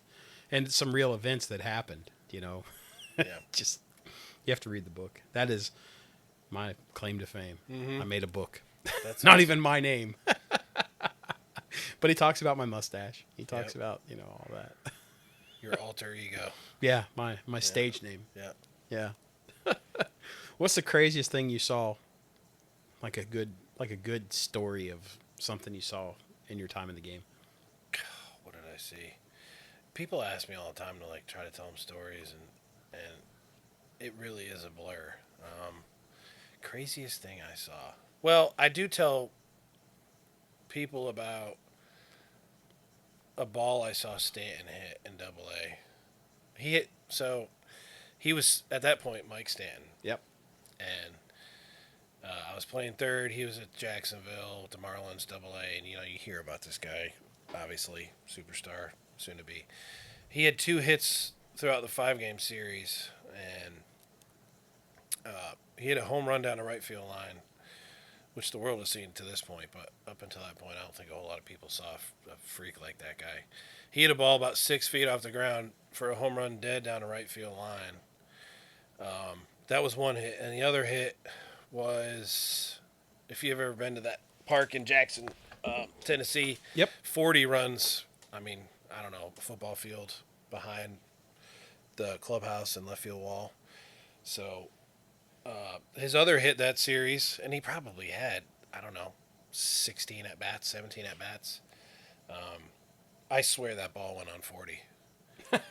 And every other at bat in that series, he just looked really bad striking out. So that was an unbelievable performance I'll never forget. And that was kind of like when the game was changing, where if you're going to hit 220 with 40 or 50, man, you are a big leaguer, right? Right. And yeah, I saw a lot of crazy stuff. I think I caught a no-hit, or I played in a no-hitter in the Cape Cod League, which is pretty cool. Charlie Furbish pitched with Seattle for a while, who was also my roommate when I played in Cape Cod. He threw a no-hitter. That was pretty nerve-wracking. I'm sure if you're an umpire, too. You know what's weird? I've called 2 no-hitters. Really? Yeah. And had the stick both times. Didn't even know it till it was done. Yeah. See, tunnel vision, man. Yeah. You get locked in on, it just, a lot of folks don't realize that, like, we play a game called shadow ball. So if you'll see an umpire, working on footwork, you go out to a field or something and he'll be working by himself, like say he goes out to the cut or he goes out the right field line, working 2-man umpires. Mm-hmm. Dick Nelson, God rest his soul, he was the guy that actually invented the red book for minor league baseball back when it was P-Buck. That's way back machine, Professional Baseball Umpires Corporation. Oh, wow. So that predates anything MILB. And he was a sergeant. That's why I got his name, the Sarge. Yep. And he just recently passed last year. But Sarge wrote the book on a tape. Like, he had a recorder, and like he would drive down the road from ballparks. And that's cool. Yeah, they would take it and dictate it, and then put it in a book form. But the 2-man system is the most beautiful system in baseball when it's worked properly. Yeah. Is there holes in it? Sure. But it is the most beautiful thing to watch. I love watching a good 2-man crew. Mm-hmm. But you'll see a guy, out there, he'll be, in the B position, which is to the left of the mound or to the right, depending on where you're standing or sitting. And, that would be a runner on first. And then, if they're in that point, you're responsible for the V. I think I could probably go today. I'd probably be bad for an inning or two trying to find my way. Mm-hmm. But like, where you're supposed to go. It's a rehearsed play. Yeah. There's only so much you can do, ball hit to the gap. If he goes out, then I've got the bases. Mm-hmm. It's just all those things that I enjoy about the game that most people take for granted. Right. Right. They don't understand, that angle is primary to distance. I don't give a shit if you are 150 feet away. If you got the angle, you've got the angle. Yeah. So, it's, I don't know. I miss certain aspects of the game. I miss the camaraderie. I miss seeing, like people like Mookie. I mean, when, God, this has been years ago. I got to see him, and he came up to me and brought me on the field, and we talked for probably 20 minutes. Mookie Betts? Yeah. Oh, wow. Yeah, just like, because I would rag on him. Dude, yeah. Yeah, like, just the game provides. Yeah. just like the fire service has provided for me. I mean, I've got to do cool things, in the state of Alaska that I never got to do. I've golfed on the Bering Sea, panned for gold, been crabbing. Yeah. I've helped pull in a whale. Things that like normally you wouldn't get to do, but I've done. You should write a book. Nobody would read it. I don't know, man. That's pretty cool. People don't read a lot of books. Promote it on here. Yeah, well, I mean, write another one when you're driving. On the road here with selling cigars. Just get you a little thing and start doing it. Yeah, audio book it. That would be, but nobody says fuck. Fuck. Yes, they do. I would need Samuel L. to be the guy there. You could be like the modern day Kinky Friedman. Yeah, that'd be legit. Yeah, just shaking all the feathers. So yeah, there you go. Well, that's the thing. When we started this podcast, it became out of nothing, and what we would do is we would end up training, much like you and I sat down, just started talking. We started to develop a rapport and a relationship, and the next thing you know, an hour's gone by, 2 hours has gone by, and you're like, holy shit. That's the beauty of the fire service. That's the beauty of baseball, and that's the beauty of cigars. Absolutely. Yep. So how did you get your start in cigars? So I got done playing in 13, and I was kind of like doing a bunch of things, doing some hitting lessons, going back to school, online, and I started smoking cigars in 2009 with a couple of roommates of mine. And that was the time of my life when I found my faith too, cigars and faith. And that was like a game changer for me. So I always equated cigars and, my faith, and it was just important to me. So when I got done playing baseball, I ended up working at a cigar shop because I was in there like four days a week, and the guy needed help. He's like, hey, dude, I don't know what you're doing. I know a little bit about you, but why don't you come help me? And that was Empire Cigars in Raleigh. I don't know if you ever went there. Yeah. Yeah, just a awesome shop. So I was working there, and like you said, loved the camaraderie of it. It was, it was just like being in a locker room. And so I just kind of fell in love with the industry, and I learned retail, learned how to, I'm just a dumb jock, right? Learning to register, learning about retail and customer service and that. And this opportunity came up, I think, a year and a half, 2 years into working there. And, I mean, I've been doing it ever since. So With Oliva. With Oliva, yeah.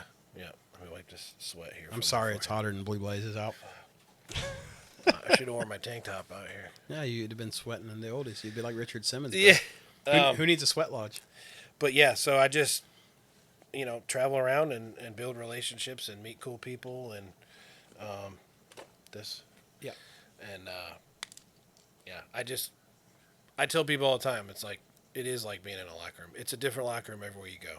Oh, Charlie and I were talking about this. Charlie Davis is owner and manager of B&B Tobacconists in Asheville, another Shout good out baseball. Charlie. Yeah, another good baseball city with the tourists in western North Carolina. But Charlie and I were talking the other day. I was in helping him, just hanging out. My wife was at the State Bee Conference. I was out there doing a whole bunch of nothing and just living the life. And we were talking, and I think he was enjoying a Rare Pink, and I think I was enjoying a Serie V Milano. Hey! And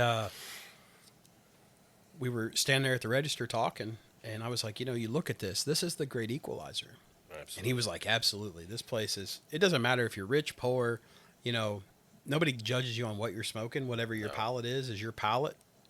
You don't have to smoke a $100 cigar, $130 Davidoff. You can enjoy an $8 stick or a $5 house stick. It doesn't make you any less in anybody's eyes, but it's the journey of it, the camaraderie is what I love. Yep. The conversations that are born out of thin air with people. I mean, some of the best friends I've ever met have been in cigar lounges. And I've met some interesting people. I mean, I met a guy that sold his life rights to make movies. He was a Miami cop. Yeah. And by just sitting down, talking, and listening, right? Listening, asking questions, talking, and that's what it's about, man. I think, especially in the last 2 or 3 years, there's a huge need for that. Yeah. People they turned into recluses. Yeah, nobody wants to And- go out. Nobody and- wants to do anything. Yeah, and going to a place and getting a nice cocktail and a cigar and sitting down and doing that, man, you never know. As long as the cocktails are not overpriced. That's right. Yeah, you don't want to. Jeez almighty, some places are just higher than giraffe pussy. They're out of reach. Yeah. Yeah. It's but yeah, I mean, to slow down and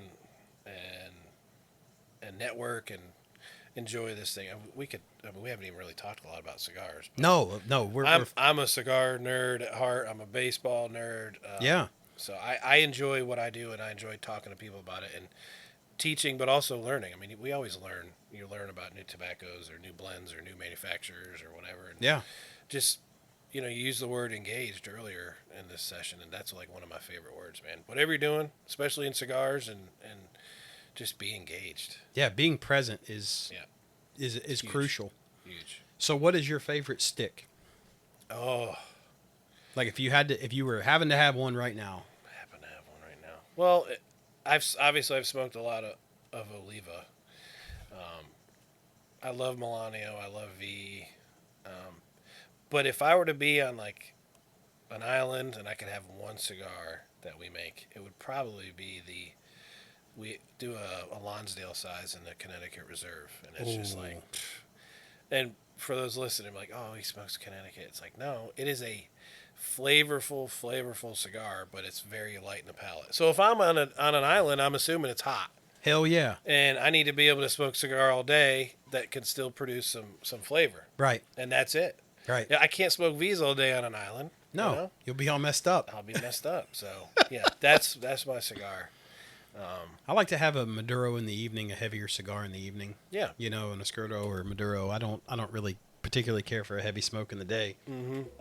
I typically start my day with a Connecticut and then work my way up, and finish out with a.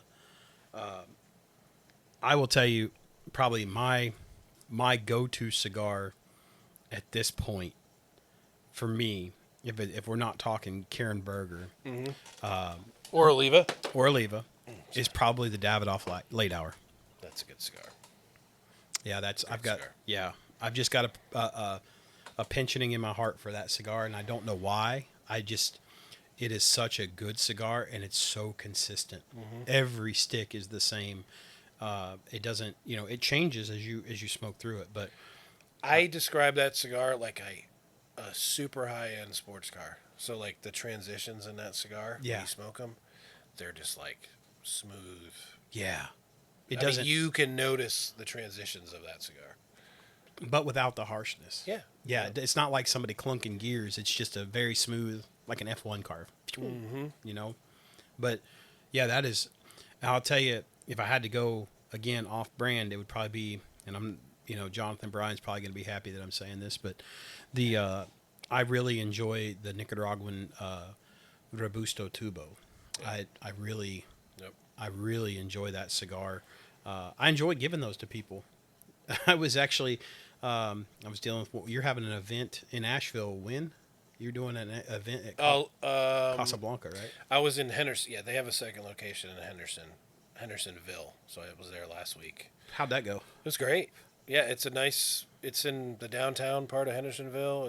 They got a huge bar. Yeah. Nice whiskey and scotch and huge selection and lounge and Outdoor seating. oh, dude, it's just like And it's perfect. it's perfect. And as hot as it is now, they open up the doors and it gets a little warm. But I'm looking at it going, dude, in the fall, football, college football, and The leaves changing. dude, Yeah. just a spot, Yeah. super spot. When we were in Asheville, we stayed actually halfway between Hendersonville and Asheville, and we stayed at an Airbnb. And I smoked an Oliva that night. I think I sent you a picture of one. But V. It was a V. yeah, I enjoy different brands. Now I enjoy the. Well, I do too. I smoke everything. Yeah, like I'm not. You need to be agnostic. You need to be able to. If somebody doesn't like your product, that's fine, but you need to be able to. Can you put that in dummy baseball jock terms for me, please? What's that? Agnostic. Agnostic. Not brand part. You're partisan. You need to know what's going on in the Right. industry. See what people are.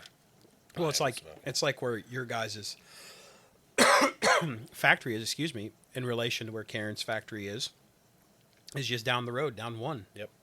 In Esteli, and that the bigger companies have taken a role, like with Newman, doing some amazing things with Nick Perdomo and building schools and infrastructure there. They say that it's like $13 million a week that pass through the city streets in just tobacco. And that's changed over the last. I mean, obviously that number has increased significantly. I mean, it used to be not a good place to be. Right. I mean, it's still it's still a third world country. It still is, but it's made a lot of progress because of the cigar industry and the rum. Right. So yeah, the rum is. I'll tell you, I'm on a rum kick right now. Yeah, I'll send you home with a bottle. It's hard to get. It's called Chairman's Reserve. It's made in St. Lucia. It's got hints of cinnamon, vanilla, and citrus. St. Lucia, nice. Yeah, they make it once a year. Oof. And I got turned on to it actually in New York City by Mr. Robert at the Flagship Lounge there on Madison and Fifth Avenue in New York City. And our guys sat and we smoked in their 12-person lounge that was terribly small. Yeah. But smoke-filled. It was beautiful. Yeah. It was an experience. And that's the thing. You're paying for the experience. Of course. And, that's one thing that I see with people that want to smoke, like you said, flavored, and I want to dive in on that. When we talk about flavors in a cigar, what your palate tastes, you're not tasting like, and there are some brands out there and they do a good job, like Fat Bottom Betty and Deadwood and all that. They have a good product and they've found a niche market. Mm-hmm. But for people that are purists, that want just a premium tobacco with unadulterated, the super premiums are, they change flavor. Like our new tailgate cigar, Sumatran wrapper, Nicaraguan Esteli binder and filler. We did something that at an event and we sold out immediately. Boxes were gone off the shelf, and Bruce and I were talking about it, that we started pairing. So we took a Habano jelly with a little bit of cream cheese on a wheat thin, put that in their mouth, calibrated their palate, and holy shit, let them do that a third of the way through, and then the other third of the way through I came around with an Old Charleston chew. Mm-hmm. Gave them just one of the minis and said, hey, chew this up. This will reset your palate. That's pretty cool. And people were like, holy shit, I can taste these different things. But it's just changing the event, just like when we pair things with whiskey. Yeah. We have a cigar. I think I gave you one, the Gold, Don Kiki Gold. You gave it to me in the big size too. Yeah, the El Gordo. Mm-hmm. Yeah. That is a very good smoke, and I think it's only like a $12 price point. Yeah, Keystone. Sweet Maduro. Yeah, yep. Yeah, and that's a Brazilian Arapaca wrapper, mm-hmm. And you can tell texturally the difference. I was talking with Mackenzie down at Vintage in Charlotte, yeah, and she was like, "This wrapper feels amazing." Yeah, and it's different. It's just like when you pick up the Melanio, or you pick up your Connecticut. There's a difference to it. You can tell. And I smoked Oliva, although I mispronounced it for years. Olivia, he used to say. Yeah. Well, you see it. It's recognition prime decision making, right? And then there was a couple text messages where like, no, Dick, I need you to correct yourself. What are you, blind up blue? Let's go. Yeah, I am blind. And we did. And then I ejected you via phone. That's right. That's right. So do you get to go to Nicaragua a lot? We have, we're going this year. To see Fred, the guy, Vander Millar. His last name is so difficult. Sure. Fred, our owner. Okay. He's invested a lot of money into the factory and the fields and everything. So we try to go every 2 years. They try to bring the sales staff down every 2 years. Okay. So we're going this year. In the fall? December. Yeah. Yeah. Okay. Yeah. So I think, I don't know what the stage of the growing process is down there in December. I think you should just be starting seedlings. Yeah, so you don't get to see full grown stuff, but you still get to see the barns, and then all the bales of tobacco that we have, and we got our own box factory. Yeah. I mean, because I'm a cigar nerd, I do enjoy that stuff. Yeah. But after 3 days, I'm like, all right, I could go back to Miami. Yeah. Because you're in Nicaragua. Right. But I enjoy learning about the processes, and I have so many questions. And I usually grab, even to this day, I have a lot of questions. I go down there and I grab some of the, we got agronomists down there and guys, the real tobacco people. I'm Right. just like, get a translator so I can ask them a bunch of questions, and I enjoy learning about it. Have you started learning Spanish yet? No, I should. I told myself I was going to do it one year on the road. So, Bruce challenged me. That's the vice president of Karen Berger.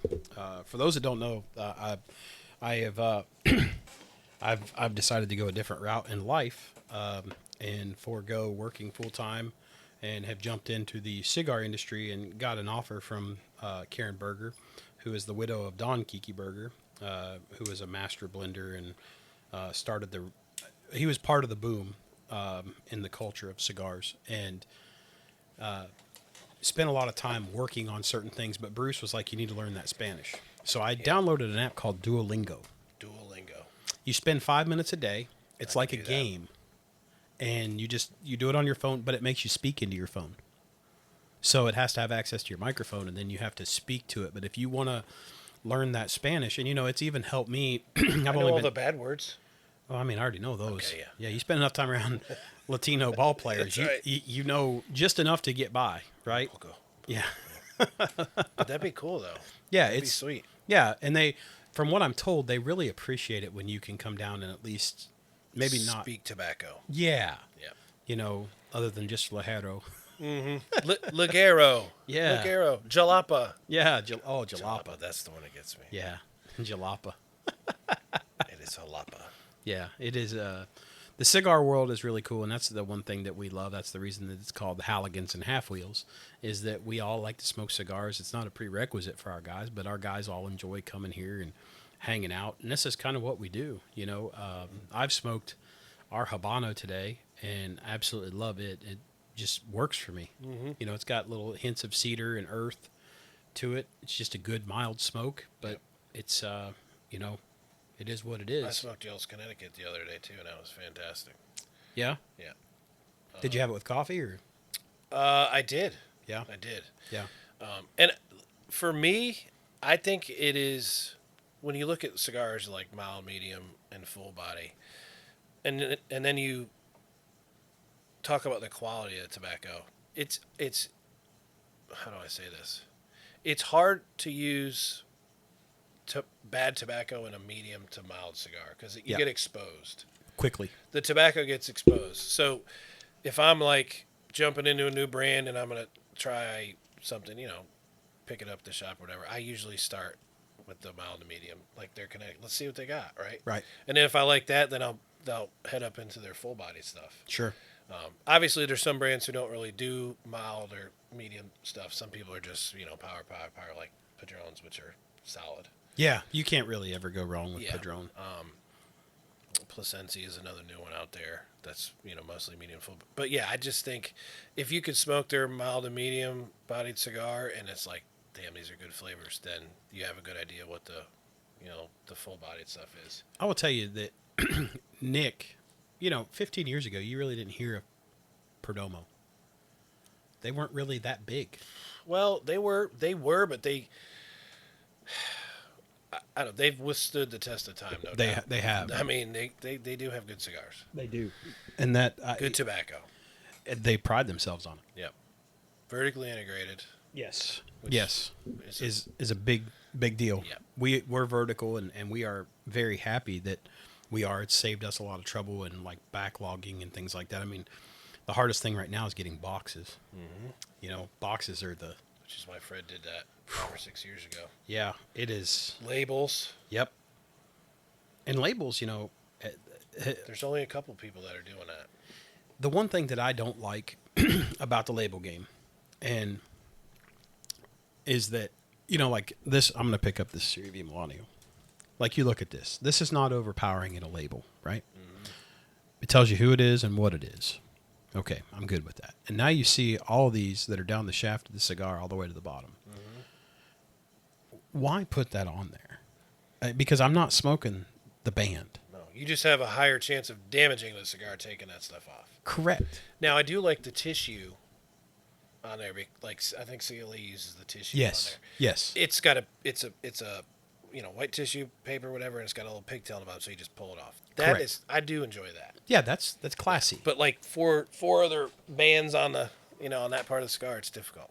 I watched a salesman the other day come in. He didn't know that I was in there on a shop visit, and he said that he was like, "Look at all these labels. This is just beautiful." And I'm like, "What the fuck is all that for?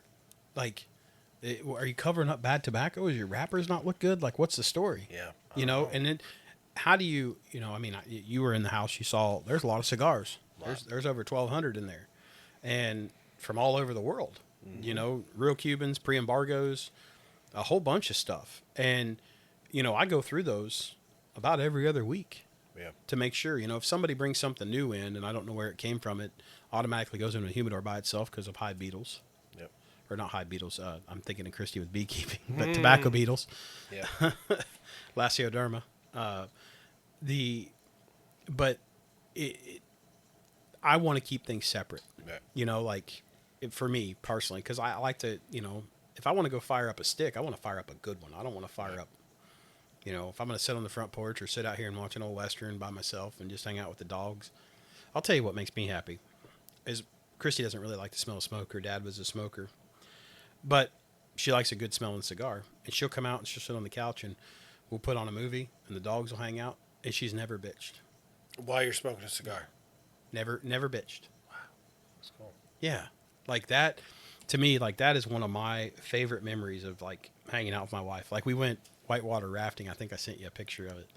We were in the Green River out by, I don't know what town it is in western North Carolina, but we were on the Green River kayaking, whitewater rafting in kayaks. That was stupid, but it was fun.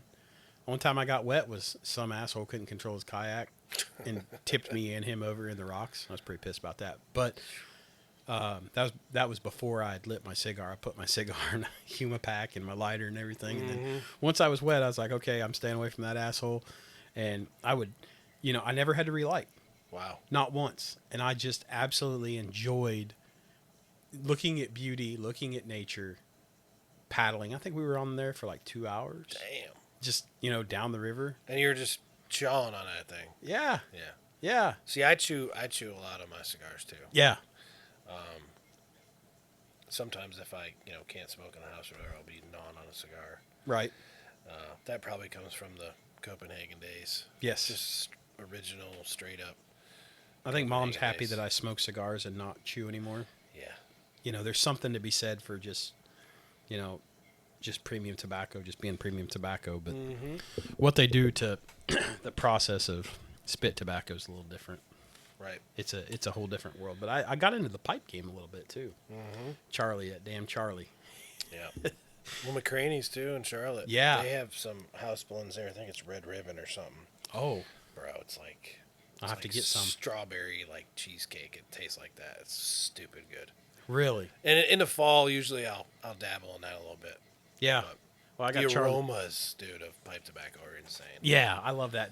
He put me onto a Carolina Home, and then I think it was 965 used to be a blend that Dunhill put out.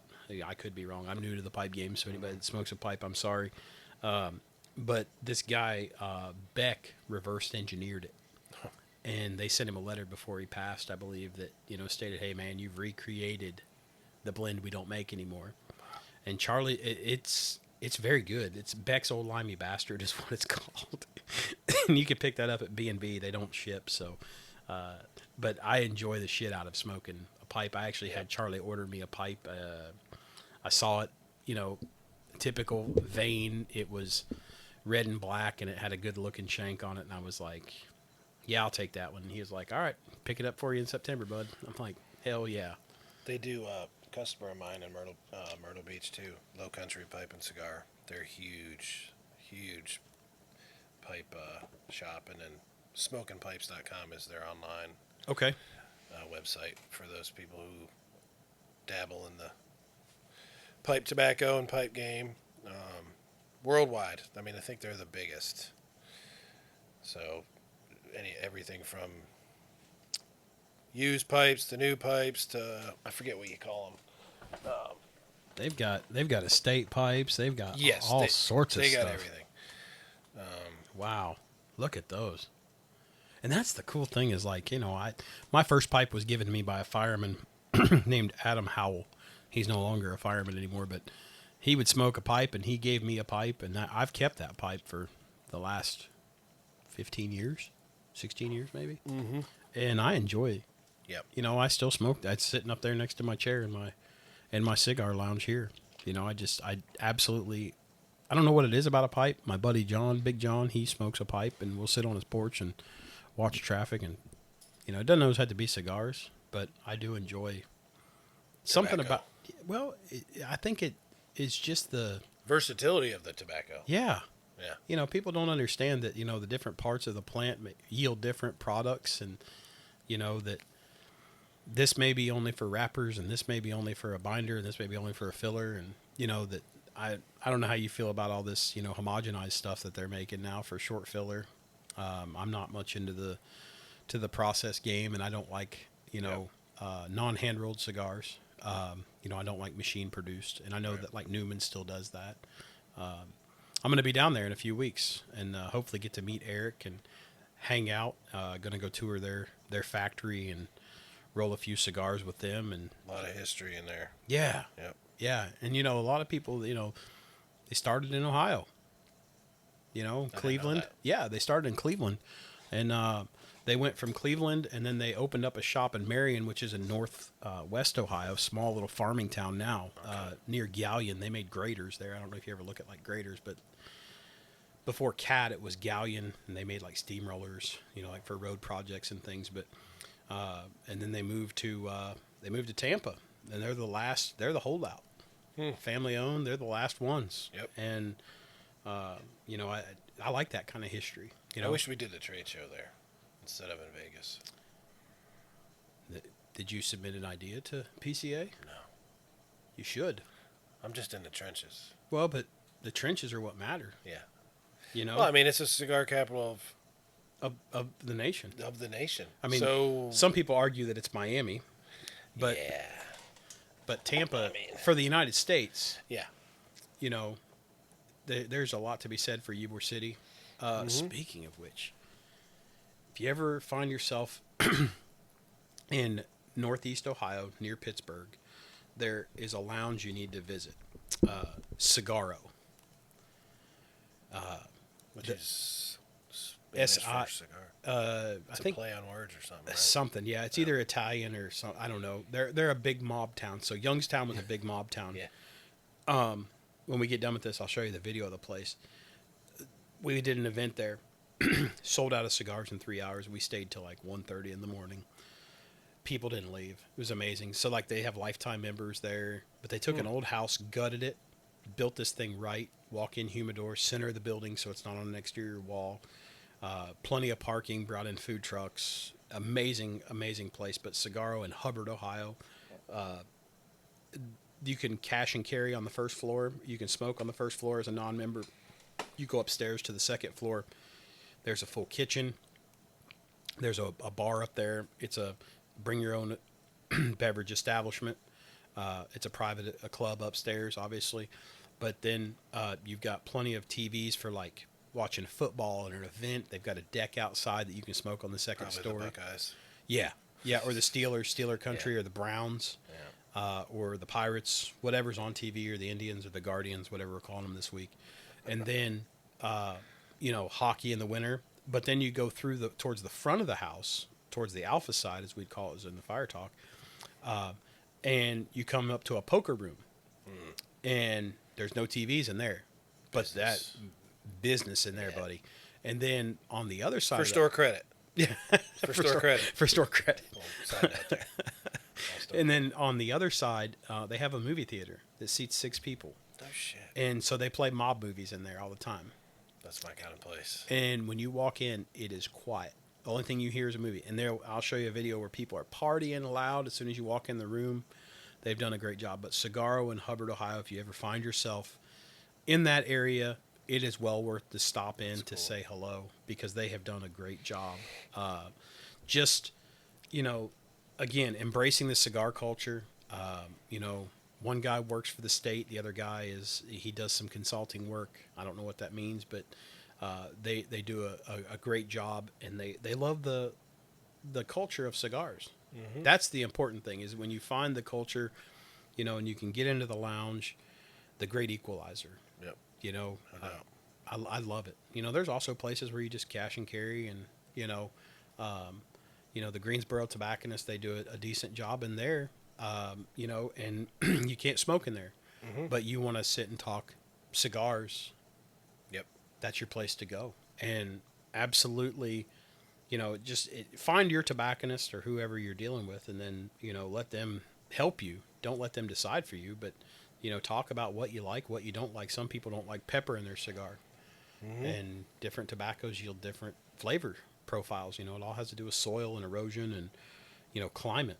And that is and you can learn. There's enough information out there too, where kind of like what we do is we get the ball rolling with some of these guys. And I'm talking about end consumer. Yeah. If you're doing an event or something and you got somebody, you teach them about your brand and everything. And for me, it's Oliva, and give them the rundown, but also get the wheels turning. I mean, encourage them to try the brands and work their way through the brands, smoke through the portfolio, what somebody's got. That's right.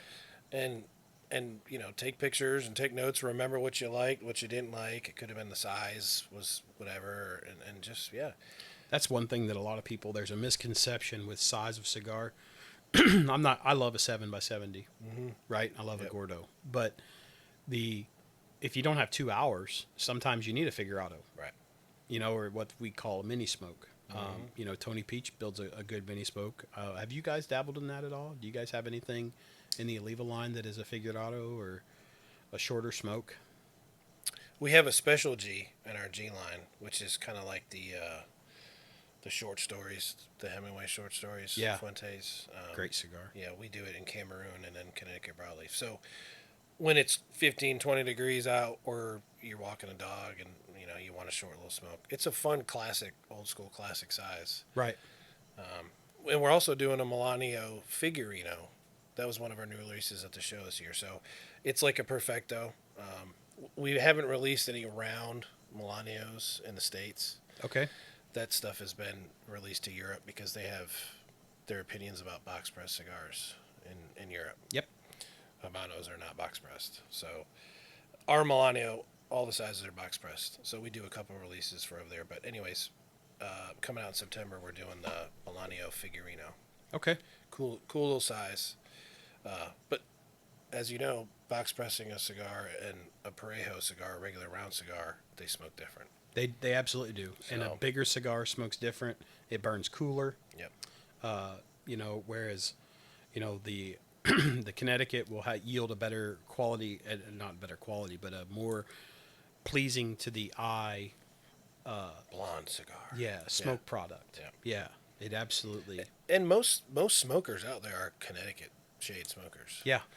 I mean, I'd say in the last 10 or 11 years, it's like full body. But I think after going to the trade show this year, there's a lot of people coming out with blonde cigars. Yeah.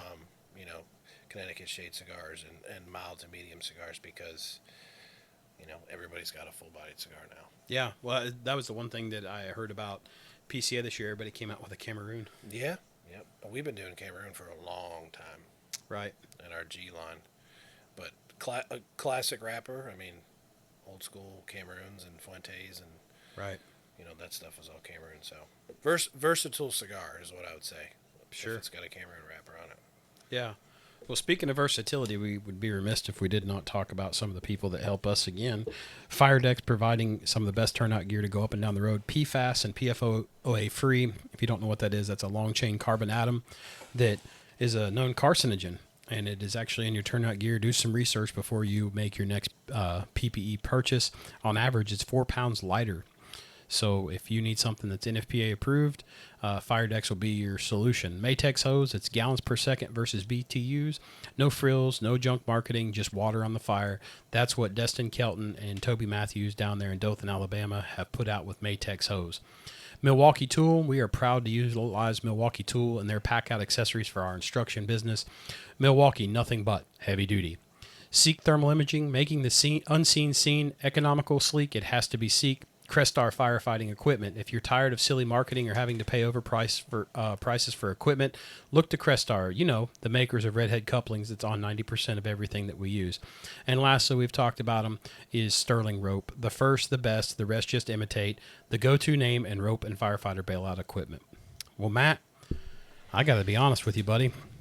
I have thoroughly enjoyed sitting down and talking baseball and cigars with you. I know we kind of got away from what we normally do, and I think that's the beauty of what we do here at the Halligans and Half Wheels podcast is we venture out. We've talked with mental health professionals. We've talked with cigar bosses. We've talked with, reps. We've talked with all sorts of people, firefighters, famous firefighters, people that aren't famous.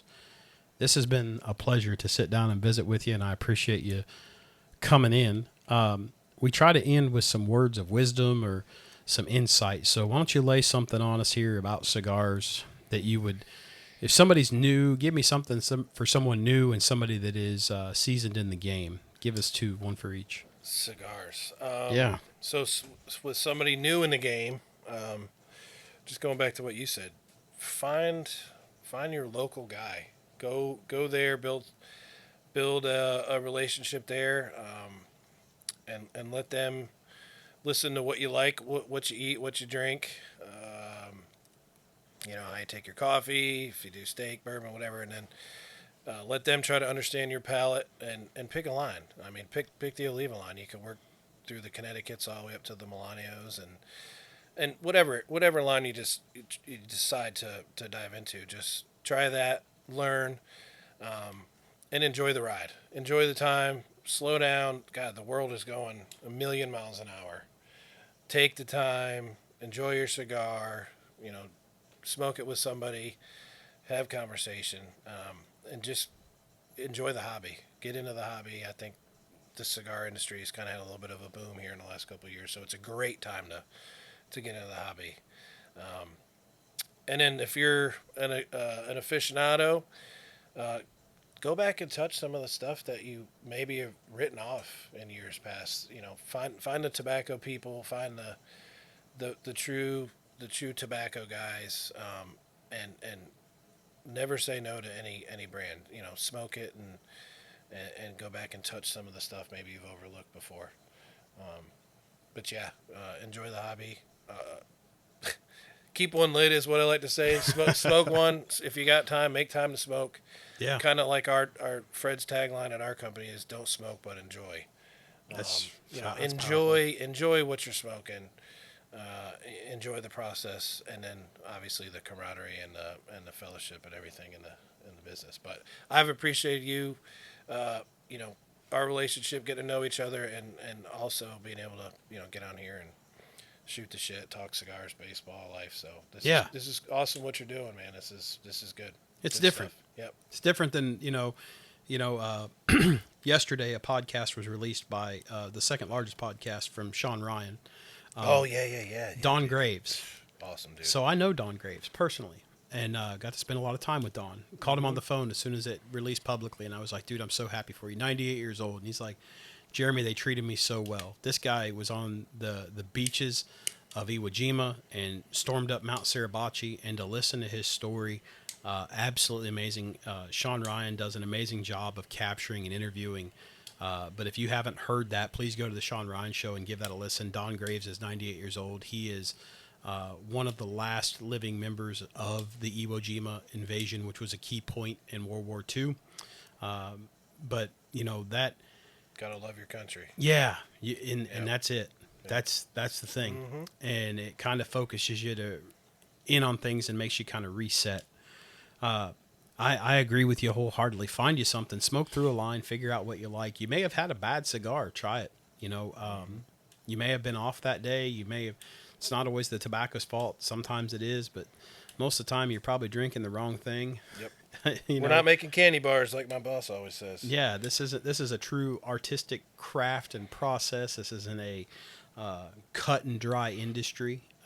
Everything you smoke is absolutely hand rolled, at least from these two companies, from Karen Berger and from Oliva. No machines whatsoever. So that's something that we pride ourselves on is having good tobacco. And when other people are coming to you to get tobacco, that speaks for itself. I will tell you that life is too short to smoke bad cigars. And by bad cigars, I mean I just can't do machine cigars. But if you don't like something, try something else. There's nothing wrong with being versatile. There's nothing wrong with trying different brands. You don't have to have just one brand in your humidor. If somebody hands you a Cuban, chances are it's fake, unless you're buying it straight from the tap, which is, risky business in America. But, just something to keep in mind, something to think about is that, listen to the story, find out the story about what you're smoking, not just jumping in and, I like this because this is the name that I smoke only Camacho. Okay, well, tell me the story of Camacho. Oh, you don't know anything about it. Okay, you just like the scorpion on the box. Cool. Yeah. Okay, get to know the brand, get to know the inside of the humidor, get to know your local shop. And I will say this is just me. This is not me speaking for the company, but get out and support your local shop. Whether that's cash and carry or sitting down in the lounge and having a cigar, that's a cornerstone of the community. A lot of business decisions are made inside of a cigar lounge. A lot of decisions are made over cigars. That's actually where the term lobbyist came from. People would come and do business in the lobby while one of our presidents would sit and smoke a cigar. And that's where the industry got its real start in America, was from that in the lobbying industry. So, do some history research, look into things. There's plenty of resources available, but just like anything, there's bad information out there. Biased information. Yeah. I smoke your cigars. You've smoked our cigars. Mm-hmm.